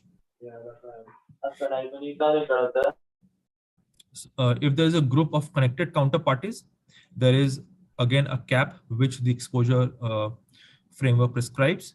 It states that it cannot have more than 25% of its available eligible capital base as an exposure to connected counterparties. Here again, an additional 10% leeway has been given for exposure toward infrastructure loans or investment. As far as the reporting norms are concerned, there has to be an immediate reporting to RBI in case of breach in limits. And if these limits are breached, the entity or any of the entities in the group will not be able to undertake any further exposure unless the existing exposure is brought down to the prescribed limit. So if you would see that they are trying to very closely monitor and look at exposures, and it is a complete ban if the exposure limits are being breached. In case of large exposures, there is a specific format which the RBI has prescribed, and there has to be a periodic reporting which the NBFCs are supposed to do to the RBI. Okay. Again, an offshoot from the scale-based regulation. The scale-based regulation also mentioned that the RBI will come out with regulatory restrictions as far as the lending activities are concerned. Now, the RBI has come up with the restrictions, and if you would see on this slide, it applies to the NBFC middle layer and NBFC top layer as far as the lending restrictions are concerned. What it states is that there are restrictions in giving loans to the directors or firms or companies in which directors are interested. There are restrictions in giving loans to senior officers. There are also restrictions in giving loans to real estate sector. We would all appreciate real estate sector is one of the most commonly used sector where the public money goes into to foster the real estate growth. Now, as far as the restrictions are concerned, if you would look at the restrictions for directors or companies or entities in which directors are interested, the regulation very clearly says that there cannot be a grant of loans or advances more than or equal to 5 crores unless it is approved by the board, right? So we would appreciate that under the Companies Act, there are also requirements, right, from the giving of loans and advances. From an NBFC perspective, there is again a capping that has been mentioned, which is a maximum cap of 5 crores unless it is approved by the board. Also, the regulation has prescribed specific financial statement disclosure. So if you would go to the regulation, it says whatever amount has been sanctioned to the directors or firms in which directors are interested, they have to be specifically disclosed in the financial statement. What I would like to highlight at this point is that the disclosure is about the amount sanctioned and not the amount that are outstanding as of the balance sheet date. So if you would have have sanctioned multiple amounts during the year, and even though they have been repaid completely, those disclosures will still come in the financial statements. As far as the senior officers are concerned, there has to be there is a monitoring mechanism. It says that any loan to the senior officers has to be reported to the board by the disbursing authority. No senior officer or committee having a senior officer as a member can sanction any facility to a relative of the senior officer. Again, a crackdown on loans or advances to senior officers who are also relative of the director. So here as well, the financial statement disclosures have also been prescribed. Moving on to the third one, which is restriction on lending to real estate sector. If you would see on the slide, the regulation very categorically mention that disbursal to the real estate sector can only be made after the borrower has obtained requisite clearances from the government or other statutory authorities. So it is also one of the way to state that actually the project has been approved by the approving authority, and it is expected that the public money would find some safeguards through these regulations as well. Now, the regulation also prescribed guidelines for NBFC's base layer, but those regulations are not as stringent as we can see above. It only states the board to approve a policy to grant loan to directors, senior officers, and relative of the directors. Again, needless to say, financial statement disclosures have also been prescribed.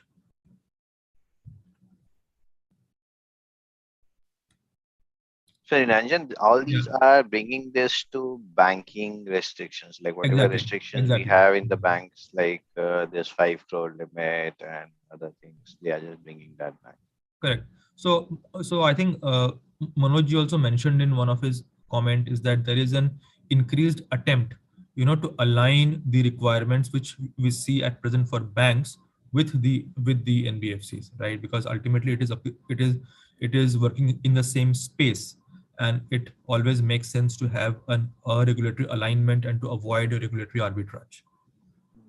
So there is a question on the chat from Amisha, in case you can just have a...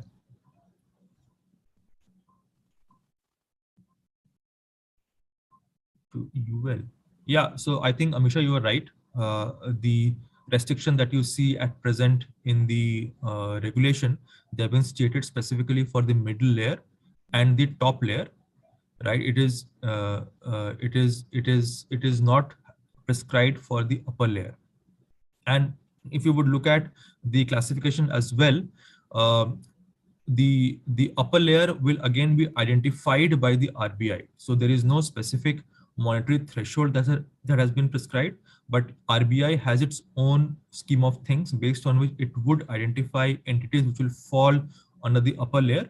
And since the date on which these regulations would actually come into force have not yet been notified, so probably this would be a space that we need to watch out for if these regulations are also extended to NBFC upper layer post identification of those entities by the RBI. Yeah.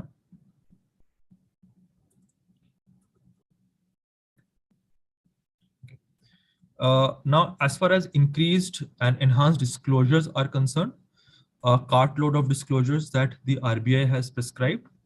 Mind you, these disclosures are applicable to all layers of NBFC except for NBFC top layer. What is also expected that these information are very much granular in nature. They will actually pinpoint what is the information that should be given to the user, and we'll obviously discuss some of them.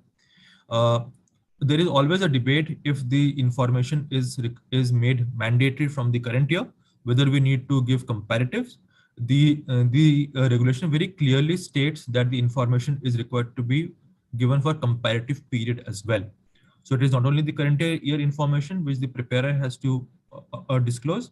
Since there is no exemption from disclosure of comparative, the similar effort has to be made for comparative information as well.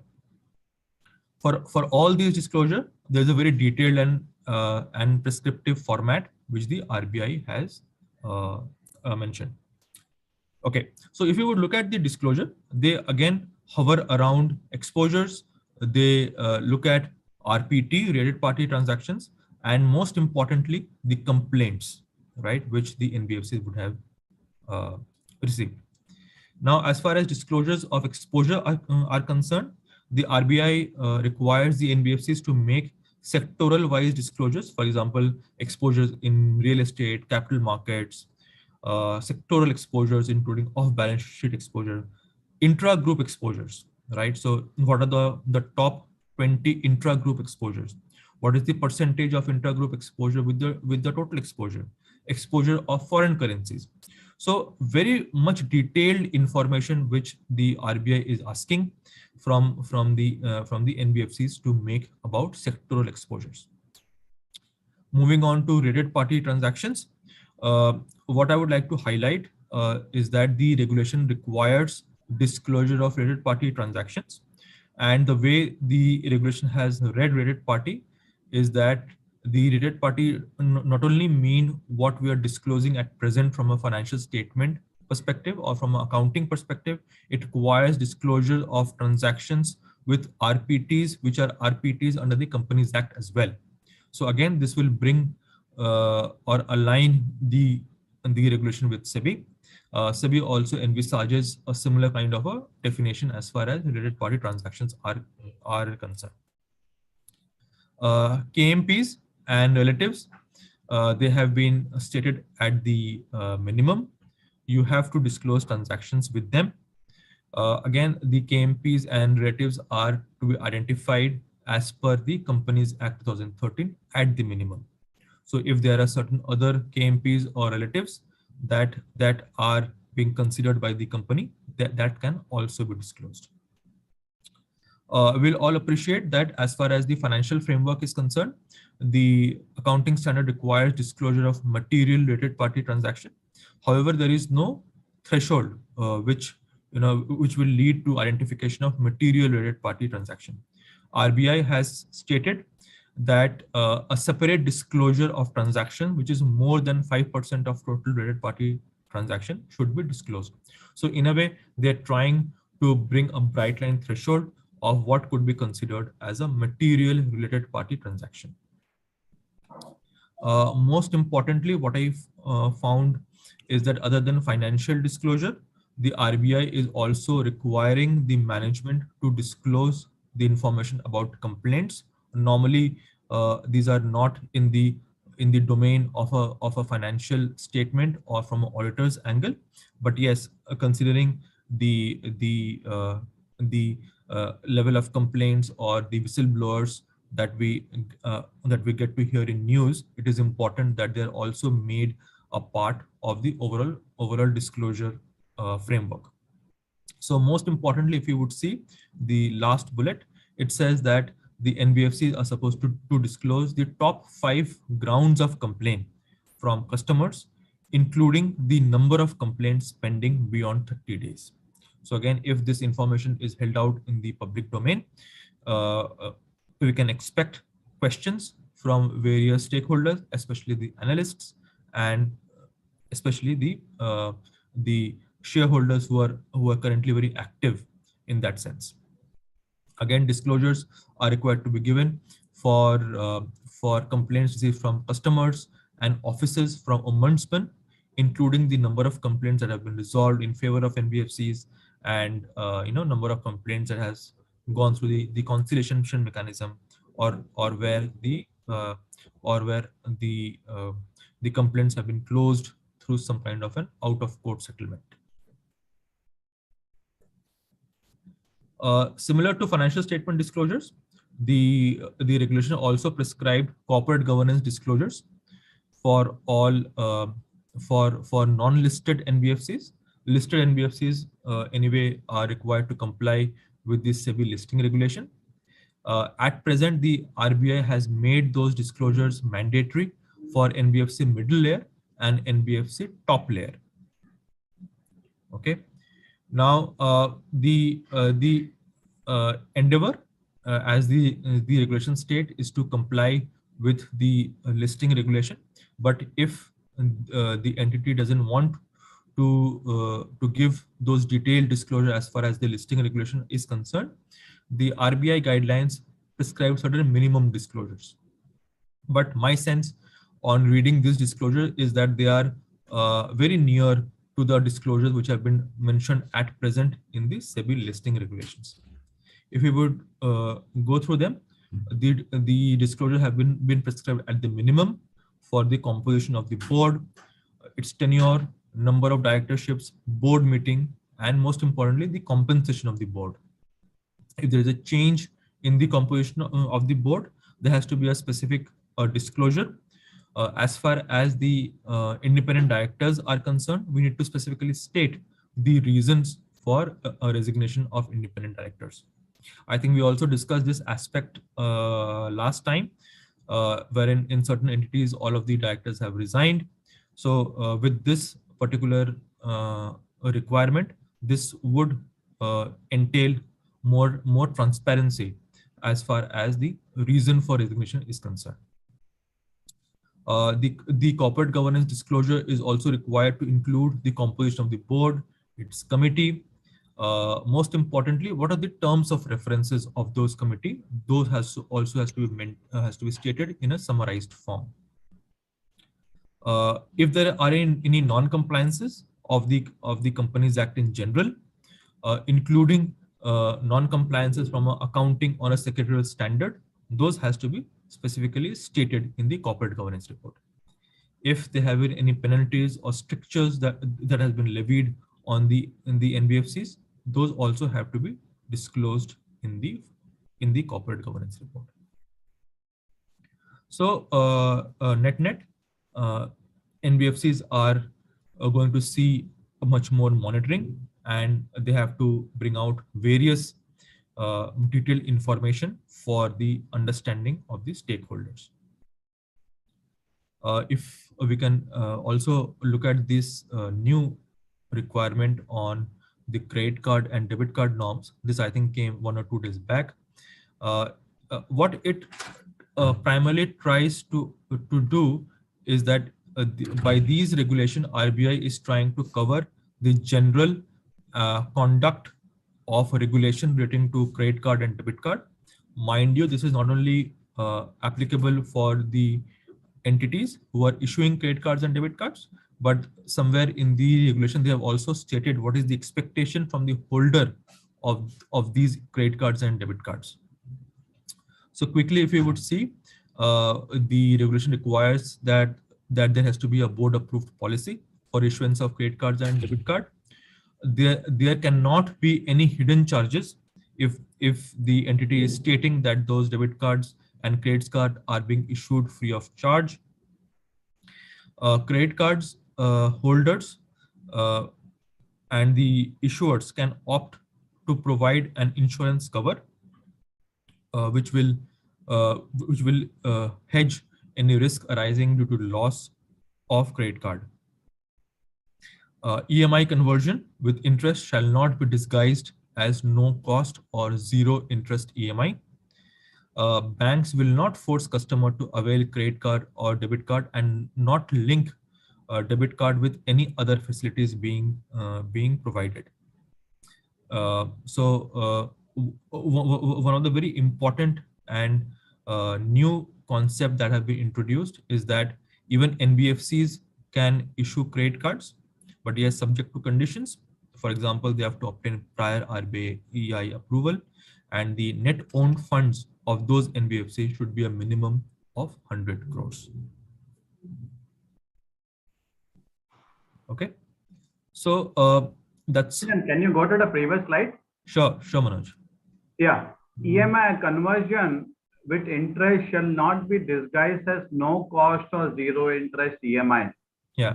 Now, this is a very important one from the buyer angle, Exactly. Today you go to any retail shop of consumer appliances, etc.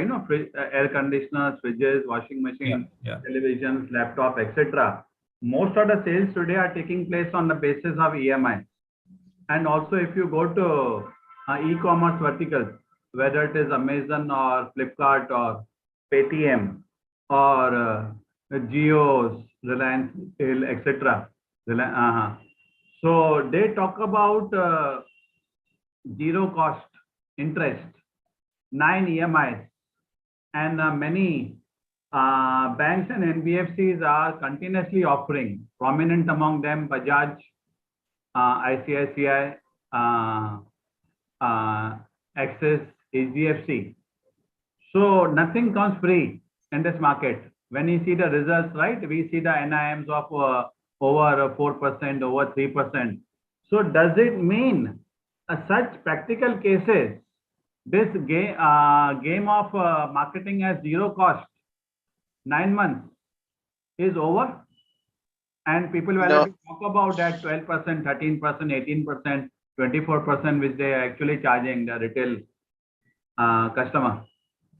So Manoj, I don't know whether you have used this EMI, zero cost EMI facility. Whenever you go and opt for this no cost EMI option, they are asked to clearly specify what is the rate which has been negotiated with the vendor and what is the amount of interest component it is there.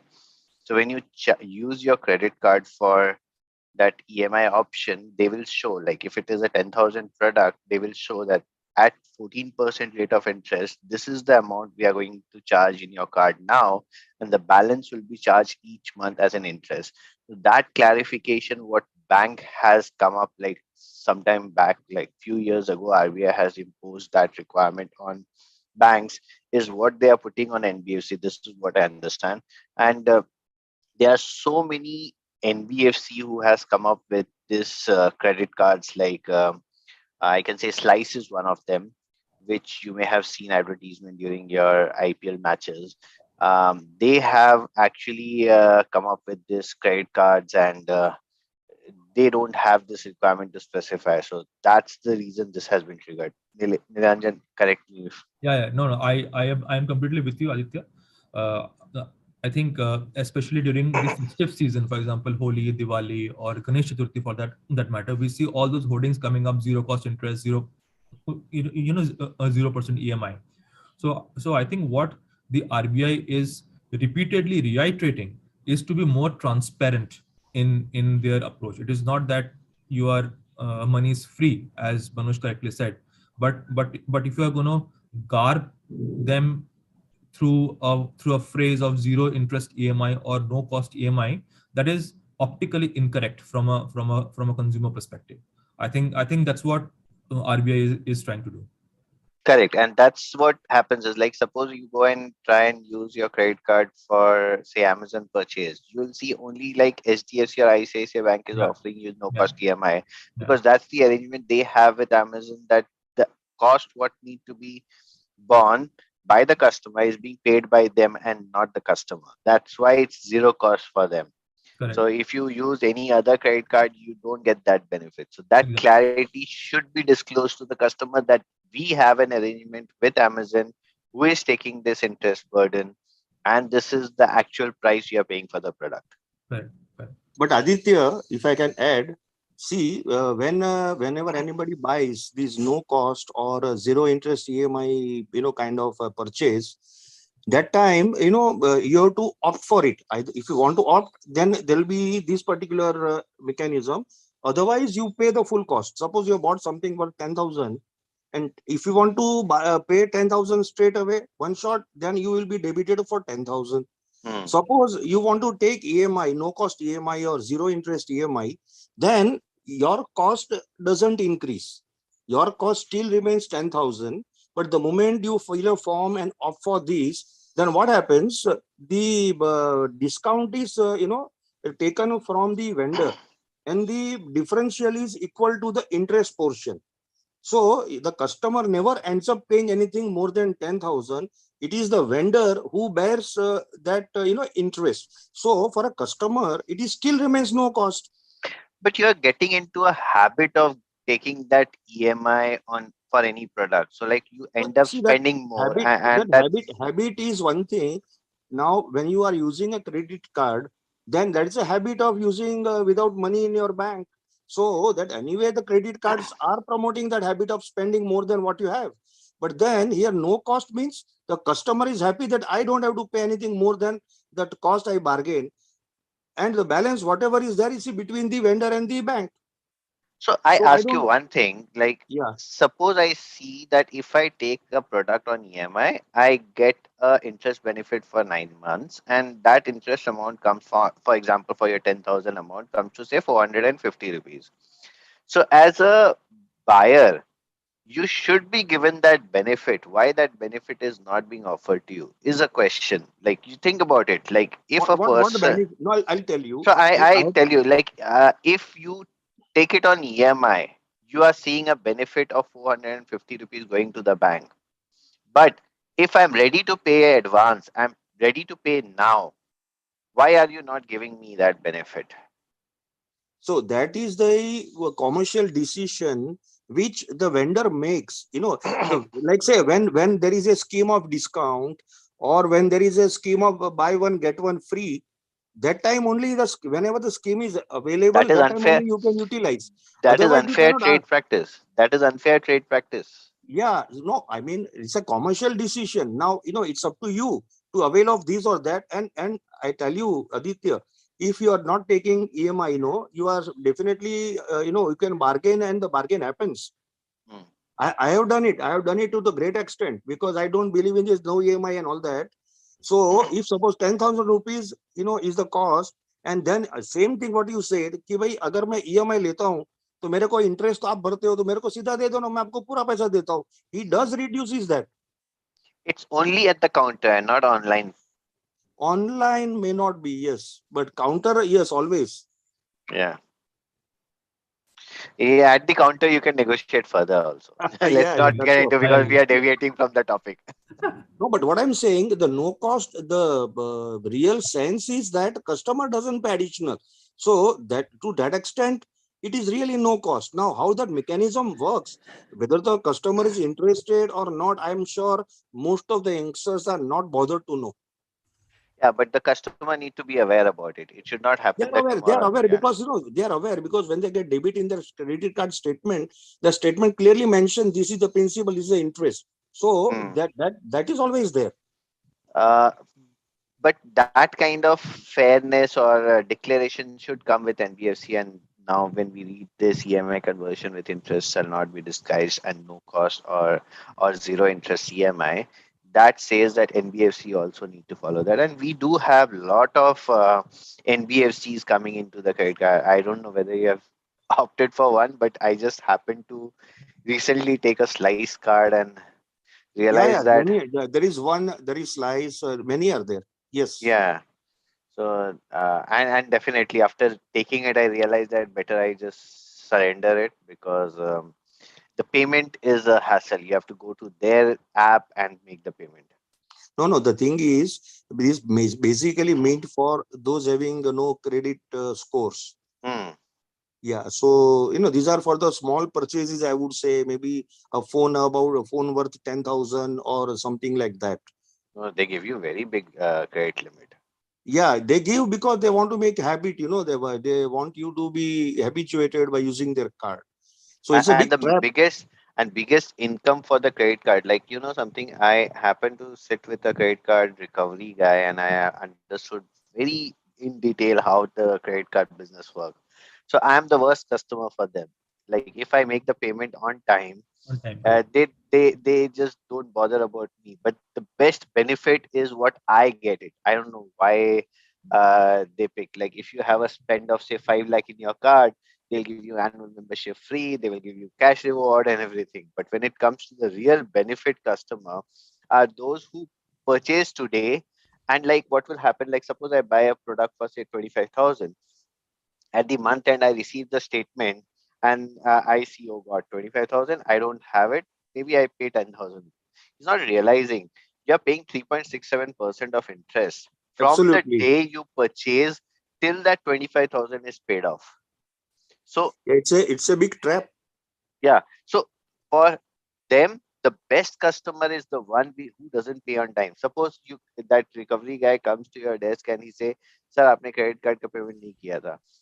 600 rupees is late payment charges, and the finance charges is from the day you have purchased it. Yeah. So No, it's a big trap, and I can't say it's a loot, but that is what they are waiting for. and all those poor guys who take these credit cards actually pay up the interest because they don't understand what exactly they did. We, being educated, we just see our statement, understand it, and we know how to negotiate also. Like suppose I delay in payment, one day I'll just call them up and I'll say that I have never delayed, reverse me. They do that, but these lower middle class or say poor guys, they take the credit card and they don't have this clarity, and NBFC can take advantage of that situation. Yeah. And when you take these so-called no-cost EMI, there may be 6 EMIs or maybe 9 or maybe 12, and they wish that one of the EMIs you pay late. Yeah. So Then they that charge you a bomb. yeah, so that they get a chance to charge all the discount whatever they've given you.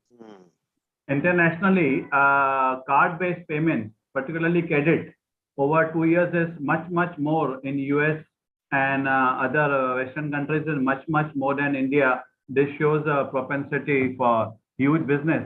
Now, one question: NBFCs can issue credit cards subject to certain conditions. As of now, Bajaj and Dhani are very aggressive in marketing cards. Which are the other NBFCs on a significant scale which have marketing card aggressively? I don't know the NBFC behind Slice, but they are advertising very badly. Fastest something. It's an NBFC product, Yeah, right? it's an NBFC product. Yeah, over 100 crores. So 3. Apparently, there are many more which will come. And there was something I focusing on. And some of the NBFCs went in for co-branding. Yeah. Bajaj Finance went in for co-branding with RBL. In fact, Bajaj Finance picked up a stake in RBL also in a QIP. Another thing is even Zomato has gone in for a co-branded card with I think RBL. So it has needs to grow in a maybe big way, and opportunity for RBL also because Zomato itself will do a lot of marketing. So this was tie-ups with banks, NBFC tying up with banks, and delivery company tying up with the bank. Now apparently with more and more NBFCs getting permission, there are many with 100 CR plus net worth. So the game will change. They can get this higher margins, and even getting a couple of percentage can add huge to the fee-based income, and also opportunity for delivery of credit. Yeah. So Nilanjan, one thing go up, right? Right. So Nilanjan, the thing is like I can see that there are a lot of restrictions which is brought on NBFC. But like when I look back, there were companies like Tata who applied for it, and they later withdrew their application because they were not able to comply with the requirement. Now, with this NBFC falling into a lot of these brackets, is there still room available that NBFCs will have advantage as compared to bank, and they can continue to have a NBFC license and continue? Well, I think the room is getting smaller. Aditya, I think that we all need to admit, because as we also discussed earlier, that the framework are very near to the requirements for a bank. So I may be operating under a different regulatory framework or under a regulatory name, but I think the advantage would diminish to a very large extent. That's my take on that. So like industry has this in disclosure requirements when they apply for banking license. So Correct. NBFC will also have those disclosure requirements. Yes, yes, yes. But one way it is good, like looking at what happened recently on India Bulls or Exactly. DHFL things, we need to have those clarity because I remember DHFL used to be the largest private sector housing finance company, and today we don't see an existence of that Exactly, company. exactly. It's highly disappointing. Yeah, yeah. So I think the overall framework, you would look at any regulator for that matter, be it the MCA, be it the RBI, or be it the SEBI, they are actually collectively trying to withhold this not withhold, but they're already trying to have a very big crackdown on diversion of funds, whatever way possible, right? Earlier we used to say कि यार हम लोग तो MCA को report करते हैं, right? Somebody would say that I would report to RBI. There was no common platform where this information used to flow. Now there is a very big platform where there's a sharing of information to a very, very large extent, right? So the recently we have seen about GST, right, wherein GST guys have actually looked up income tax returns to to frame GST questions, right? So all those room are being shortened to a very, very large extent. There is an expectation that the sharing of information would go up more. There is expectation that the regulators would work in a much more cohesive way so as to have a crackdown on the diversion of funds. Yeah, So like, Nilanjan. Yeah. Yeah. One point. Now, when the bank, these NBFCs can issue a credit card or a debit card. Yeah. Now, how the debit card will work? Because it means that somebody has to open an account with NBFC like you open with the bank. So how the debit card will work? Or you have to prepay, or you have to prepay something. No. So I think, Dushyant, the requirement has only been for credit card. If you would look at the slide, it says NBFC can issue credit card only right now. So they have not gone to the debit card level. And like I keep receiving this call from one NBFC, I'm not naming it. They call up and say that we are giving you an OD facility. I try to understand from them that how can you offer an and most of us may have received this call. Yeah, So I'm sure. so I asked them, how does this overdraft work? So now they say, we'll give you a limit which you can go and yourself click to withdraw it, and the money will be transferred in your account. Yeah. Only thing is, like, next day morning you will have to transfer back to that account to get utilizing to get that benefit of overdraft facility. So definitely those are linked to a bank wherein you have a backend bank limit which is there, wherein once you click that bank is transferring to your bank. Yeah. And that fund is happening, and the moment you transfer that fund to that particular account is linked to that bank which goes through that. So maybe they will have to come up with a tie-up with some banks to get these debit card concept. But why will a person go for a debit card from NBFC when you know that you can have a account in the bank to have that debit card? Yeah, that's why I was surprised that credit card is fine, anyone and everyone can issue. But when the credit and debit card norms for both are there, of course the norms may not have come for debit card, but there is a thought out definitely there that some point of time they also will be issuing debit cards. NBFC. And you know something, Dushyant, this UPI payment has brought a very good revolution here. Like, what happens? Like, I used this slice card once, and I had some transaction. I was just checking how to make the payment. They take the payment through net banking or through UPI, and the moment you make the payment, UPI confirmation is immediate confirmation. So like when you're having food at the restaurant and you have like 5 friends, one person pays and the other 4 transfer that amount to the other person, you are immediately on click getting the payment. Or you're going to a vendor, you ask him 43 rupees, you pay 50, get 7. Instead, you're just scanning his QR code and he's immediately getting the payment.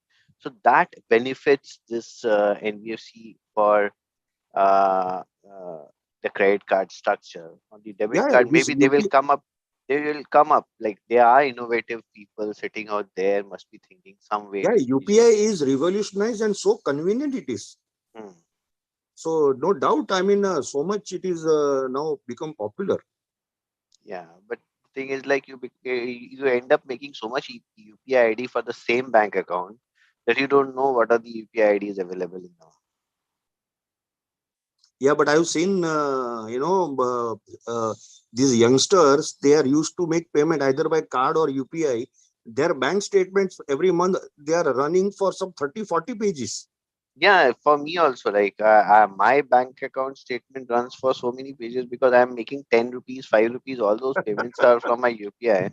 You know something, the biggest UPI fraud is also there in the market. Like the OLX fraud. I don't know whether you guys have heard about it. The OLX fraud is like you post something on OLX and display some furniture with an amount that I am selling this furniture for say 40,000. You'll immediately receive a call that I'm ready to buy this furniture for 40,000 rupees. I'm ready to honor the transaction immediately.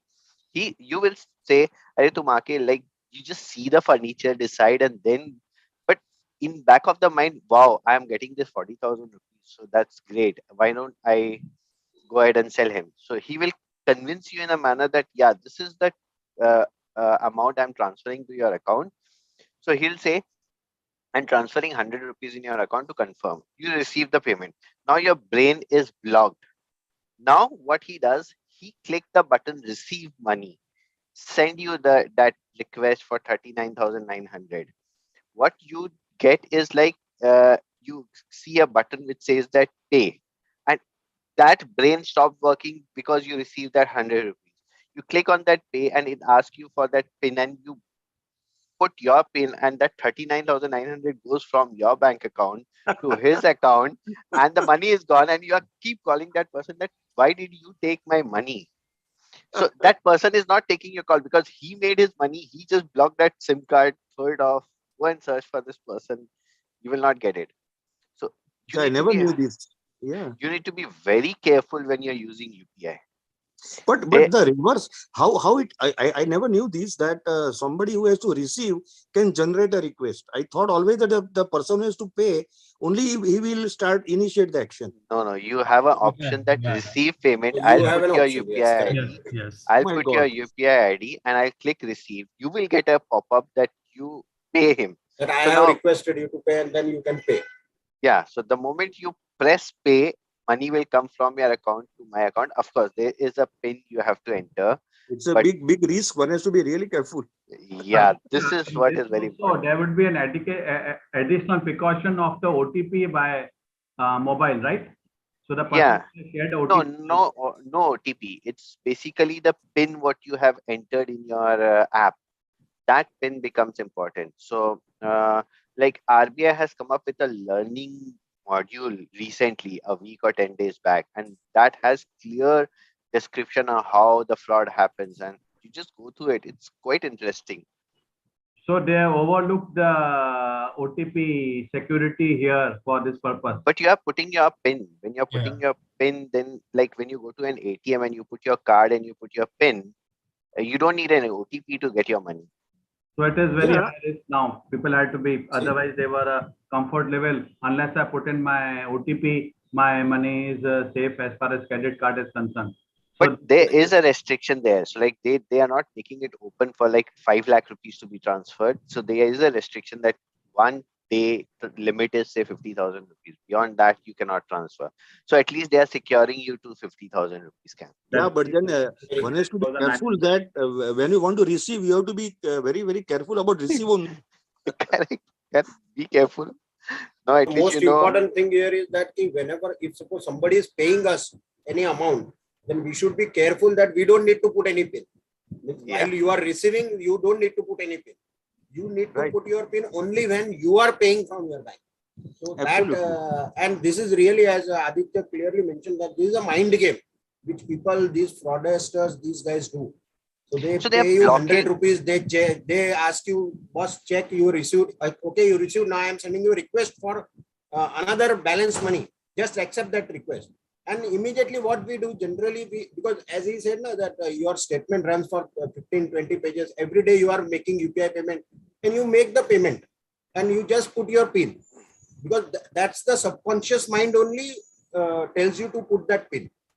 So And all this these kind of things happens. and this phone thing has become so popular. Like my kids, like they're just 7-year-old. Like we went down for walking, and she asked me, "Papa, I want to buy some chocolate." I said, "I'm not carrying my wallet. You have your phone with you. Why are you looking forward for a wallet?"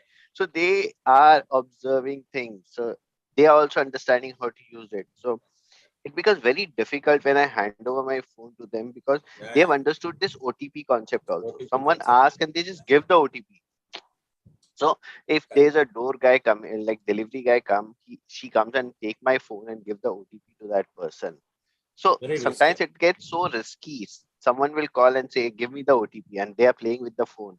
I instead of giving this a phone to my parents to offer the OTP, I'll myself go and give the OTP to the aunt or uncle who is calling. And you never know, your phone is with that kid for hour, and you realize and come check, oh, why my account has been debited with 30,000 rupees.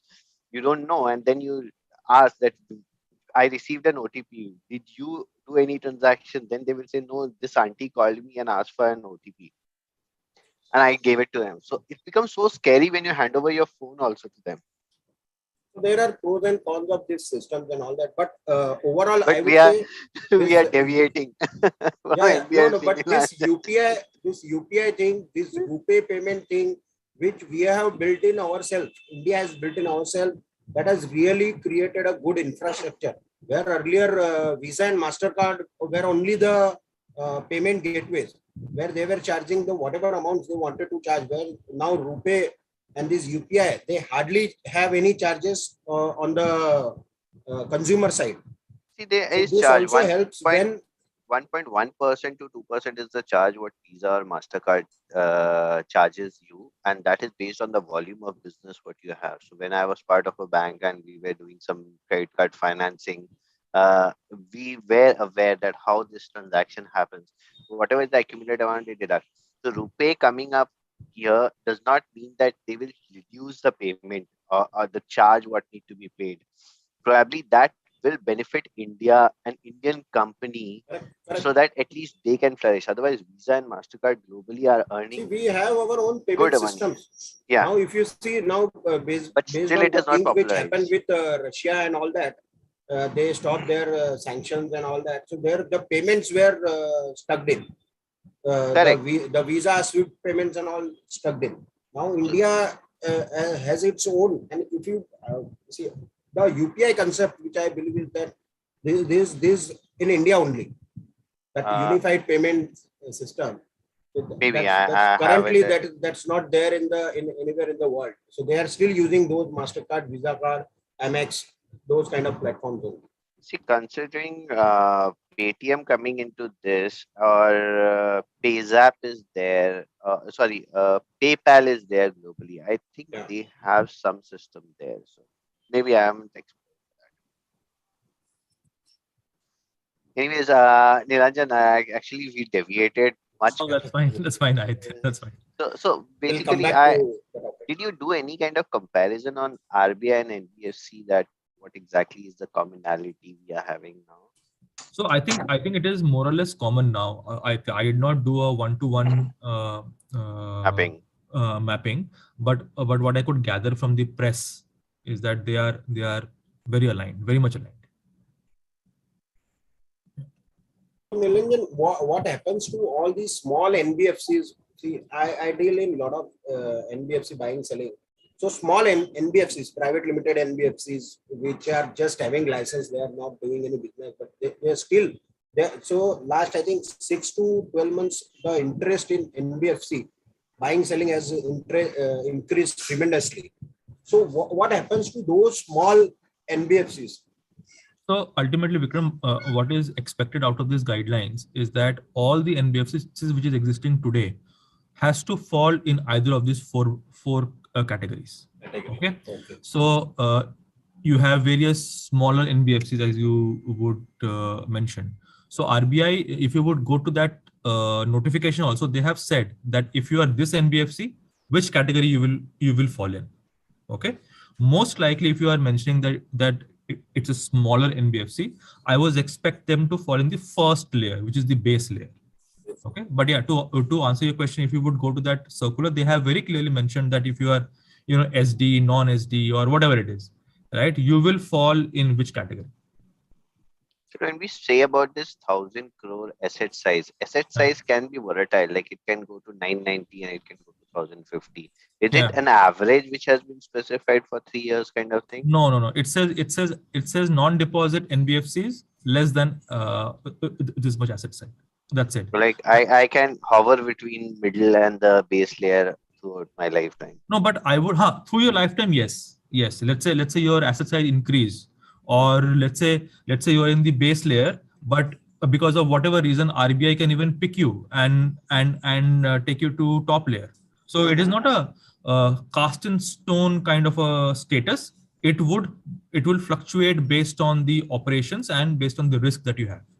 So I'm just worried about this middle layer and the base layer, wherein there's Yeah. a threshold amount of thousands specified. Yeah. Is there any difference in the regulator's expectation in these two layers, or is it's all same? See, from a governance perspective, it changes because there will be certain requirements which may not be applicable to the base layer. For example, if you see on the restriction on loan, right, that we discussed, the requirements are there, but it is not as stringent as compared to the middle layer. So in that case, like the moment you cross your 1,000 crore once, you should better get into the middle layer and Yes. never look forward to come back to base layer. Yes, Even though your yes. portfolio, like COVID comes and you reduce your portfolio to say 900, Correct. and your strategy changes, you need to propose it again to come back to the base year once. I think the expectation is that if you have moved up higher in the ladder, right, you cannot come down. Okay. You can always be there. Yes. It's like an age. Yes. It's like an age. Correct. So Nilanjan, there is one more thing here. Yeah. So in the middle layer and the base layer, the major another difference that the base layer is for non-deposits. Yes. So if suppose if I am a non-deposit base layer NBFC crossing 1,000 crore. Correct. So still I will qualify for that middle layer. Yes, I'm because not taking deposits. Because it says all deposit taking NBFCs. Even though non-deposit also. I'm a non-deposit all. Or in that case, will I automatically get a license to take the deposit, or that's a separate thing? That's a separate thing. You have to again apply and do all those. Okay. What is the definition for asset? I think, Manoj, the way it is normally understood, it is the loan portfolio, because ultimately from a NBFC perspective, they will not have tangible assets, right? So it is normally understood to be the loan portfolio which I have. Yeah, asset we will count it as advances. Netting is there, grossing is there. Is there any rule which defines asset and loan portfolio? And how is the loan calculated? Is it gross or is it net of repayments?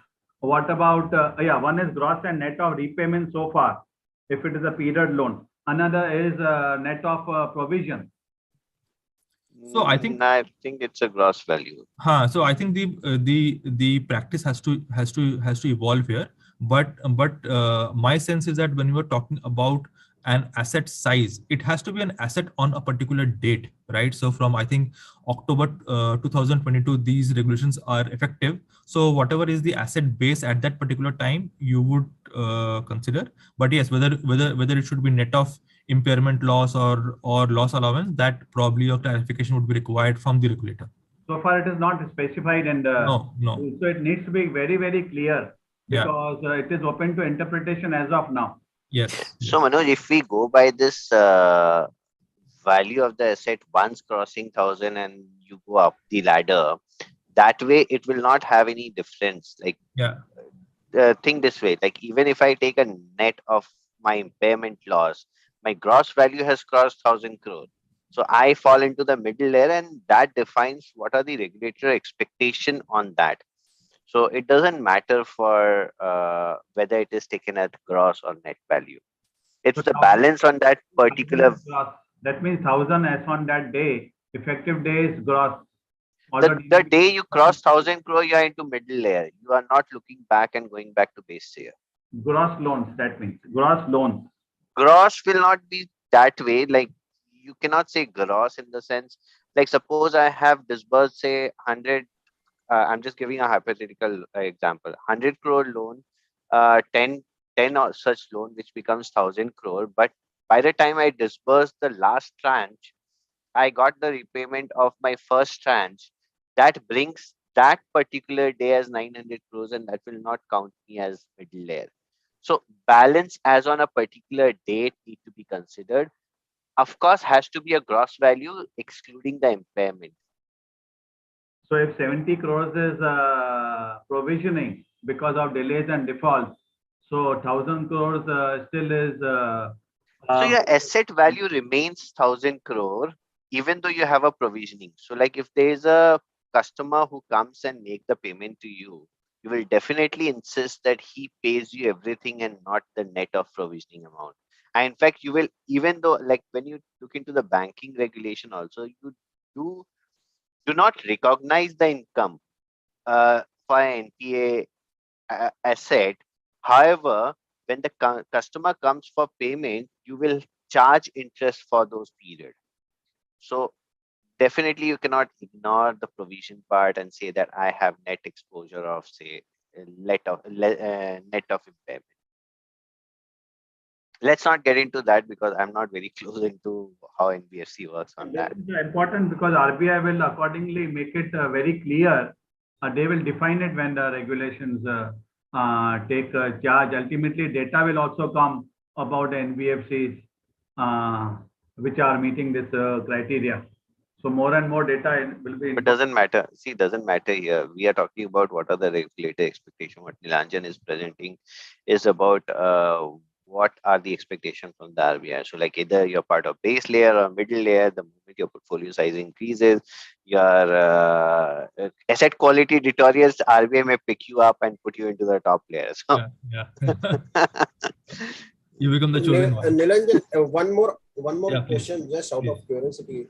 See, anything happens to those NBFCs which are just active? They're just active. They're not doing any businesses or anything. Any filtrations RBI is thinking to do on that?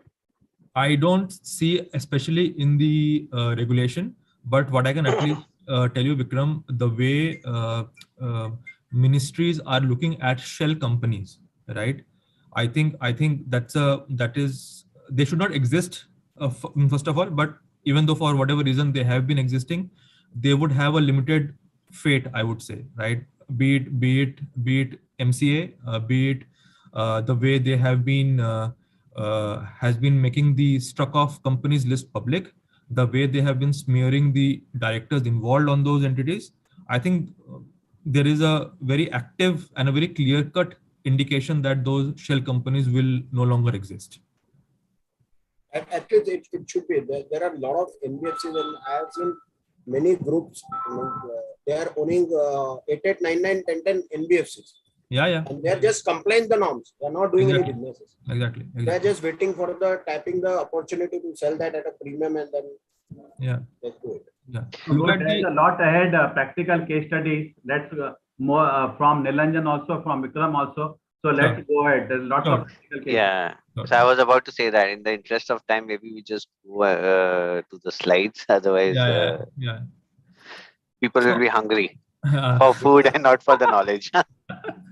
So there's a last topic which I think Manoj wanted me to cover on the Reliance ARC buying distressed loan assets, right? So I have just put up a few pointers, and then maybe we can have our thoughts.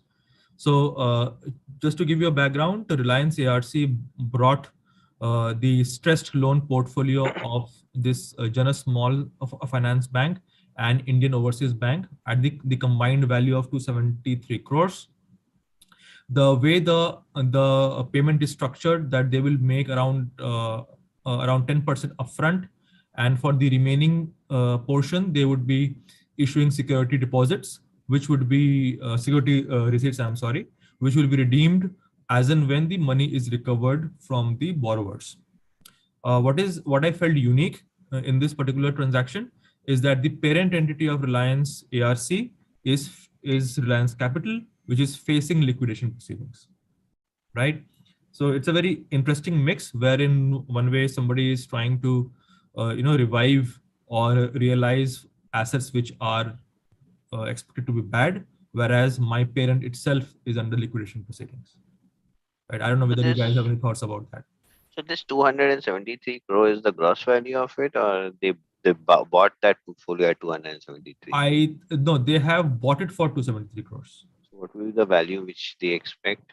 I don't see that in the public domain actually either. Okay. So basically, the logic being, see, even if the company is into stress, they may, if it's a going concern, they will be looking forward for opportunity to revive the company. So if this Yeah. transaction would have been a good transaction wherein they see that there will be good profitability which can revive the entity, that can be one reason that. But that revival would be at the parent level, right? Reliance ARC itself is a going concern entity, but my parent is facing liquidation proceedings.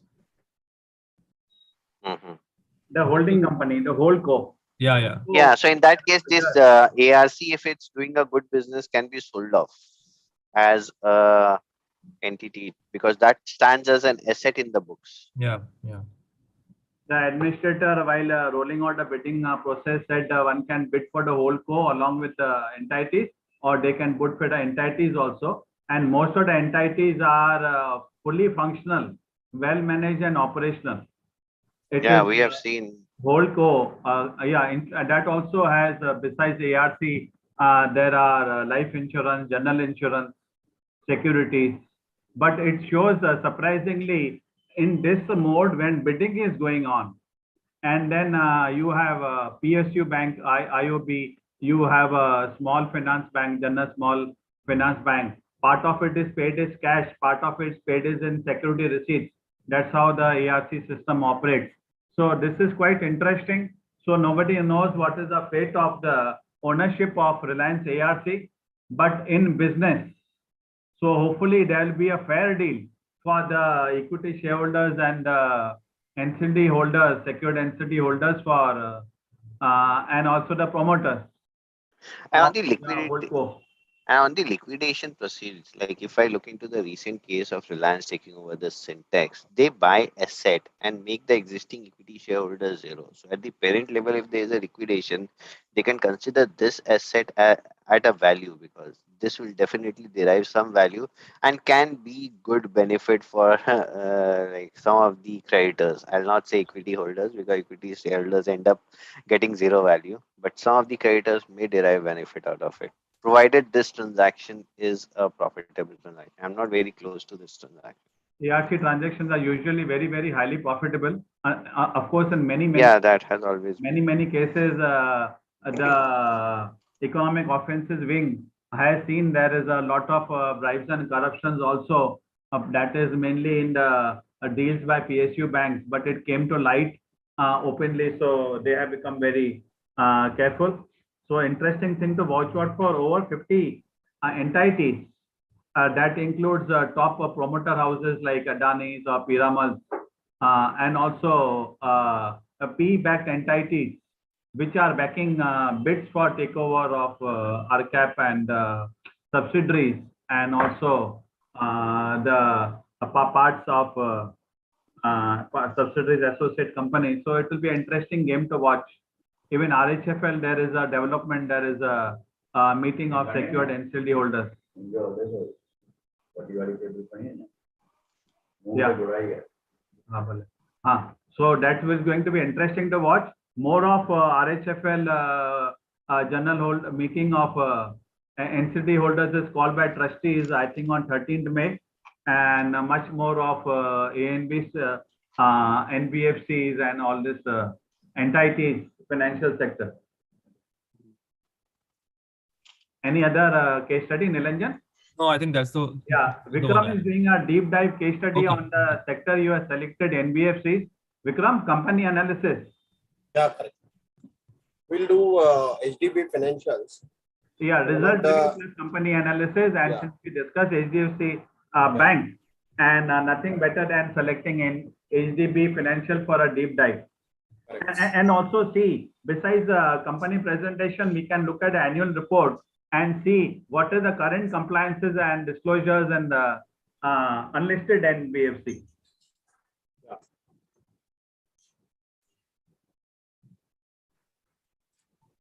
and lots more on insurance in the coming weeks, because everybody knows about LIC IPOs. For better understanding, both general and life would be covered as requested by many panelists and participants.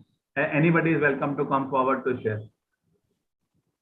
Definitely, we'll cover some of the insurance companies also in coming week.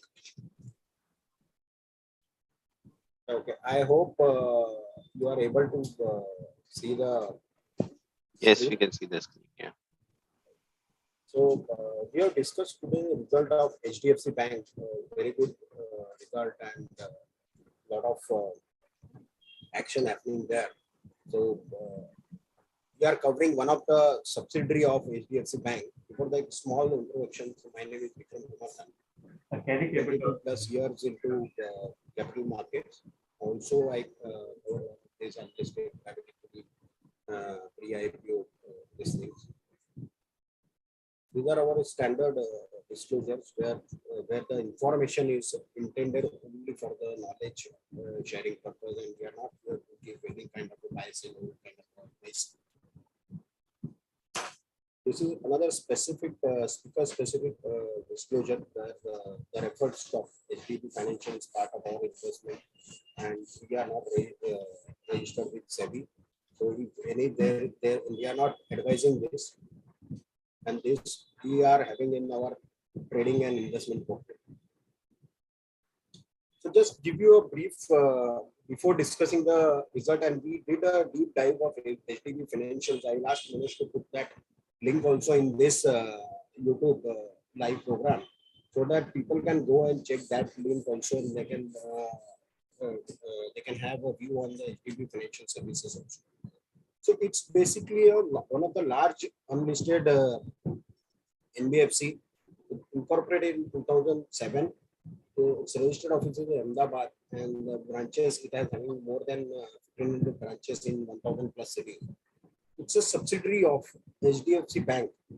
Currently, HDFC Bank is holding more than 95% of its shareholding. Hdb Financial basically into their main segment of their business.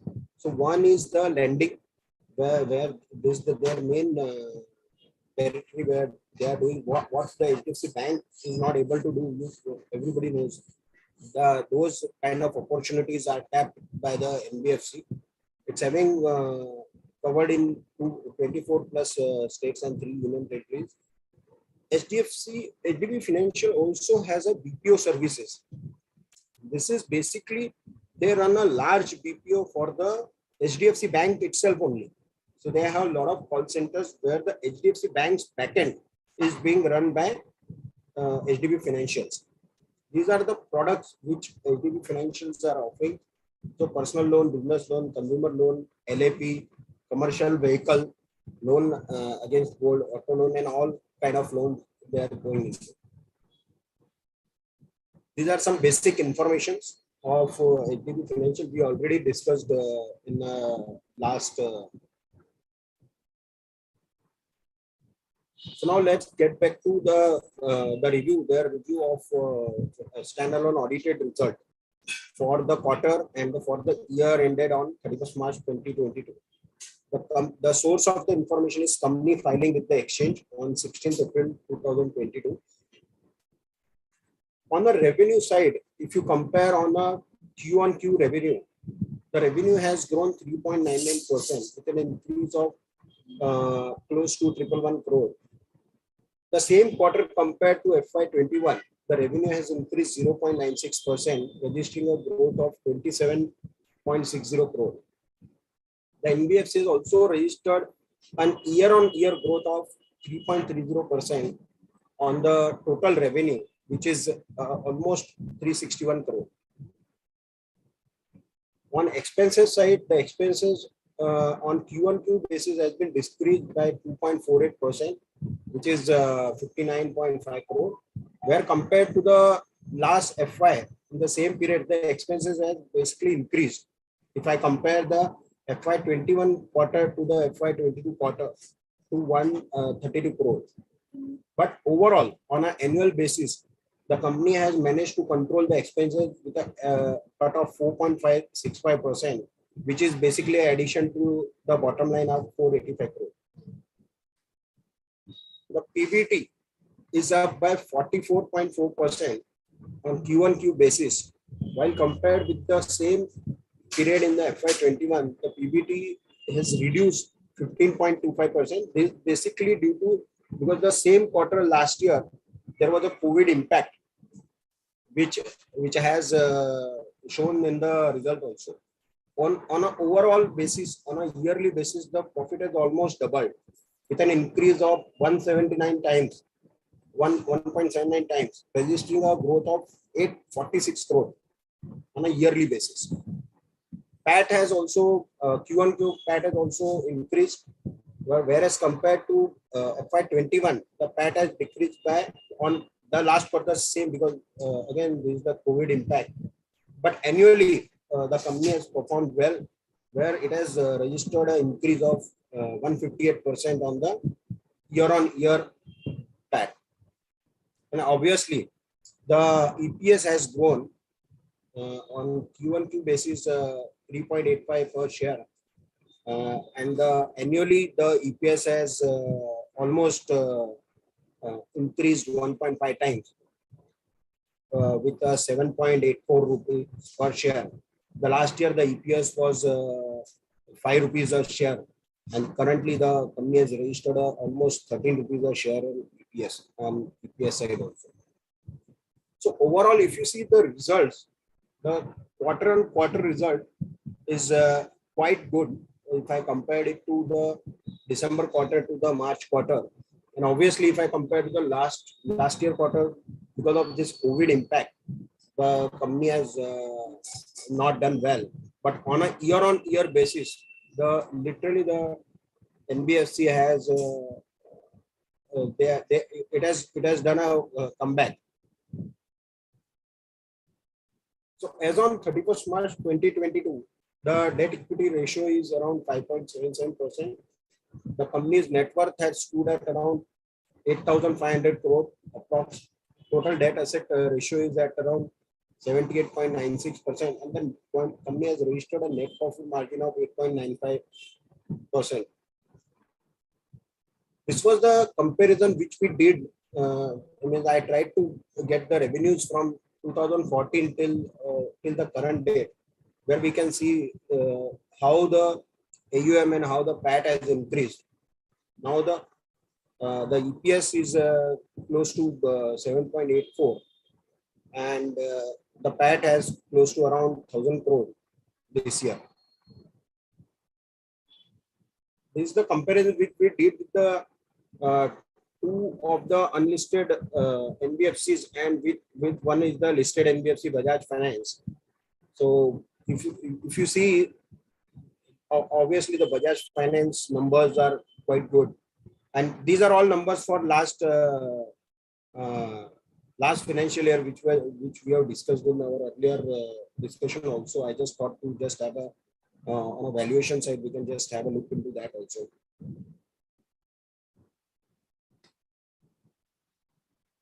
So currently the valuation of Hdb comes to around 850 or somewhere around 800, 850, which is basically close to around 7.5 to 8 times a book.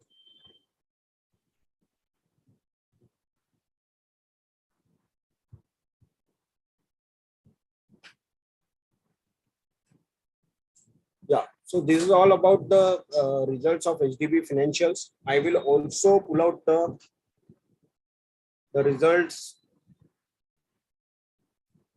published by the company so that we can go through with that also.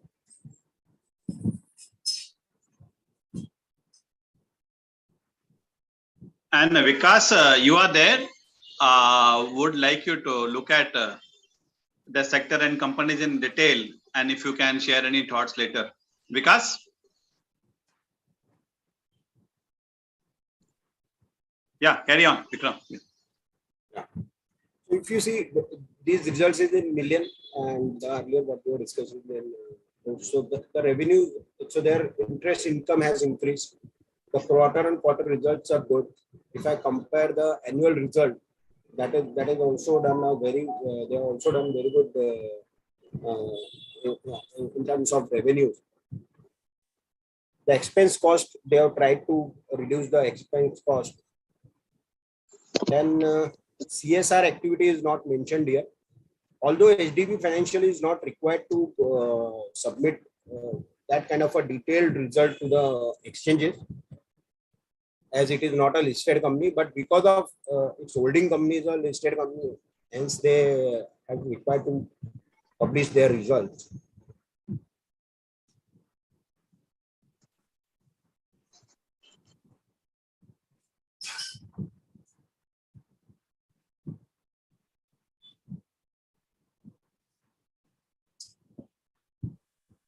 So more or less, these are very straight kind of this thing. If you want, Vikram. I can, Yeah, Vikram, if you see the revenue, yeah, the second line is sale of services. What does it indicate?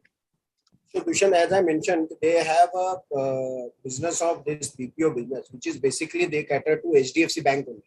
So they do this call center services, the account opening and all that back-end work, they do it for Hdfc Bank. So all these CPU, so basically central processing unit is run by Hdb Financial.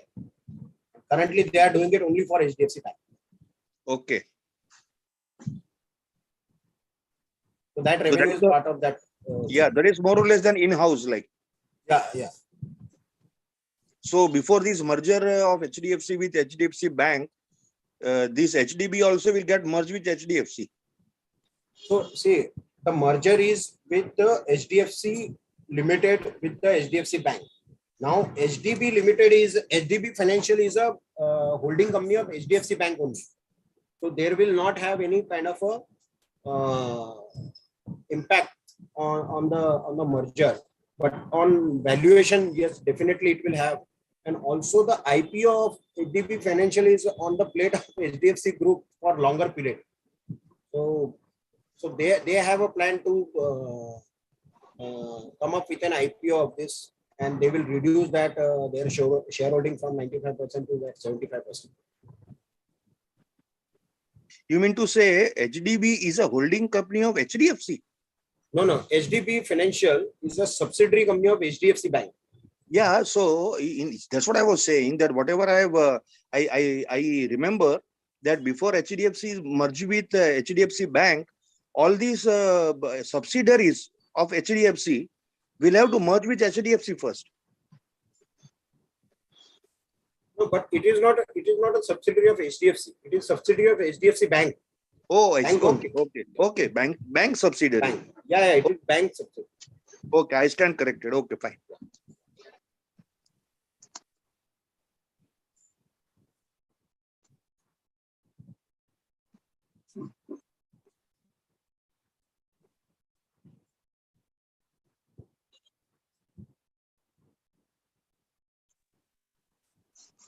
Because, you know, when we talk about HDFC, HDFC Bank and HDFC Life and all, nobody talks about HDB.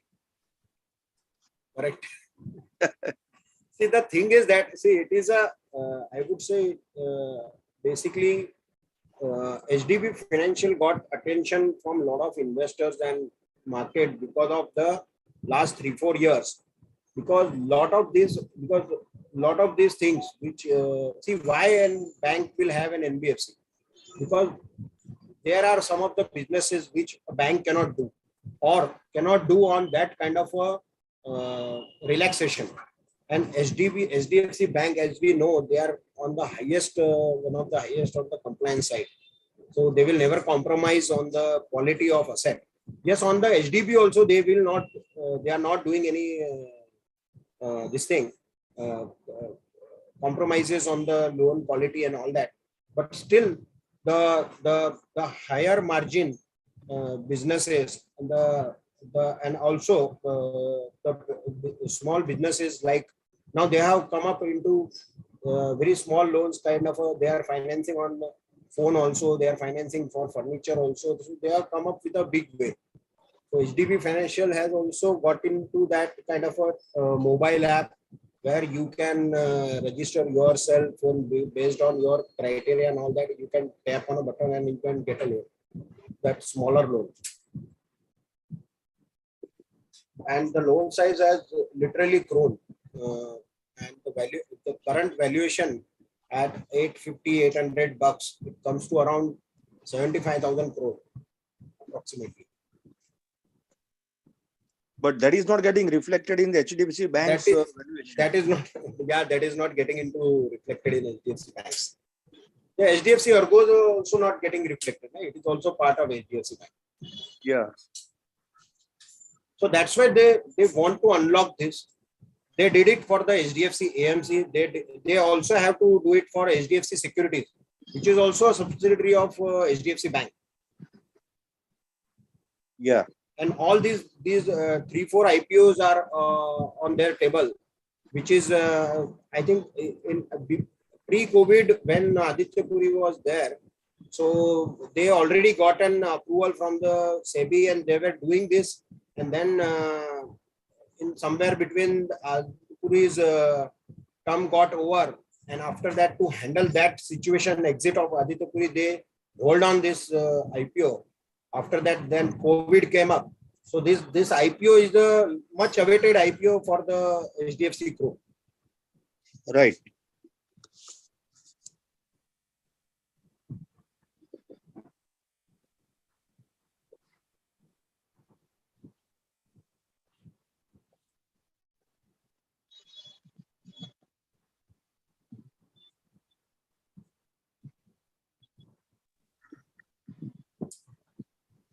So, Vikram, you are through with your presentation?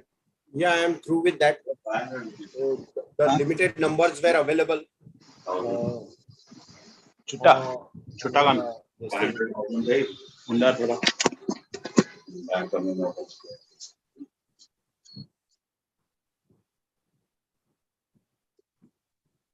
if there are any questions, we can discuss here.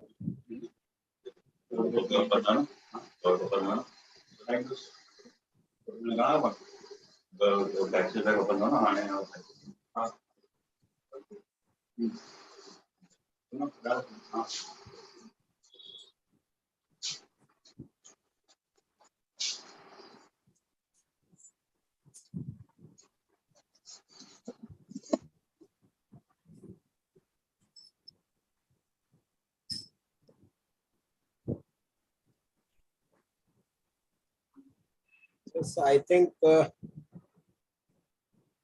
we are to the closure of the session, and coming next week, we will definitely have some private insurance companies. Also, LIC IPO is coming up, where we will discuss on the LIC IPO, how it will impact market. Although LIC has now decided to cut their valuation, which was earlier estimated at around 2100 to 2200. Now, I think it should be somewhere around 1300 to 1500 in that range, where they will increase the IPO size. Now, there are a lot of these discussions, what processes are going up, what will happen, because it is much biggest IPO which will hit on the market. The last one was Paytm with 18,500 crore, and the history shows after all these big IPOs, there is some sudden fall in the market. The liquidity will get wind off, and even if suppose LIC gets 2 times subscription, which easily it will get, so close to 1.5 lakh crore from market will get into this asset allocation. It will definitely have an impact on the market. But what I hear is that their issue size will be toned down, something like 30,000 plus 30,000 crores or so. Roughly by around 40%, they would bring it down. They definitely have reduced their valuation, which was earlier at somewhere around 21 to 20, 2200, which is now somewhere 1300 से 1500 के बीच में आएगा. I heard I am not I heard sure as the even issue size, because they have to dilute 5%. Even if at 1500, that 5% that comes to around 45,000 crore. but I heard the value is around 1100. It could be. There are no official numbers have been disclosed. No, because the thought I think which is been put forward is that after listing the price should not fall. At 1100, they are literally giving a much discount to the investor. That is what I would say. So what possibly the thinking looks like is that this being the first issue and on the lower side like 5% only. So possibly they may make it attractive so that the demand is created, and then later on they may follow up with a follow-on issue. Anything about 20,000 crore, still market is not able to digest. That is what the history shows. So definitely, even at 30,000, 40,000 crore also, and even if it suppose gets subscribed 2-3 times, so it's nearly 1.5 lakh crore liquidity which will get stuck for some time. And definitely there will be a huge asset rebalancing in the market. Correct. So it's a real taste of their will, what they really want to do. They have to dilute 10% of the LIC within 6 months. So first 5% will come as an IPO, and another 5% will come as an IPO. Right. And there are 3-4 other PSUs are also on table for diversification. So BHAL is there, then there is PEML is there, and then they are thinking of some of the OMCs where they want to dilute on that also. So I think close to 65,000 to 75,000 crore of another best investment is also has been on the pipeline. See, their intent is one thing and ground reality is another thing. Like BPC divestment, the BPC is not moving forward anywhere. And these last 2 months, the way the oil prices were not increased, and then after the elections were over and the prices were allowed to increase. So people say that even those fellows who were wanted to bid for a BPC are also thinking again, when such price rise is there and they are not able to pass on the price, then what happens? So I think that BPC will be a big challenge for divestment. And I heard that Vedanta Group has offered them also to, even if they are not divesting, they are ready to run the management of BPC, where they will charge some fixed fee to the government every year, year-on-year basis, and they will take it to the company to the next level. So that kind of offer also Anil Agarwal has made. I am not aware of that, but to my mind, I was hearing him on CNBC on one of his interviews. Let's see. Correct. Right, then I think. Okay, then we can look forward to close this session today. Yes, and thanks everyone for the good session. Santosh, Nilanjan, Vikram, and really appreciate your time and efforts. Look forward for future sessions coming from you and participations also. Thank you so much. Correct, Aditya, as you rightly mentioned, so this kind of coming people, like-minded people coming and sharing the knowledge. It is a kind of a workshop, which if you see, many people are putting money and they are not getting that kind of output. That's the entire motive Manoj had. So yesterday I discussed the same thing with Manoj also. So this is what we are trying to do, and I urge everyone to start putting efforts and share their knowledge, share their expertise on and be in touch, so that we create these platforms much bigger and much more informative. Yeah, really appreciate. Thank you.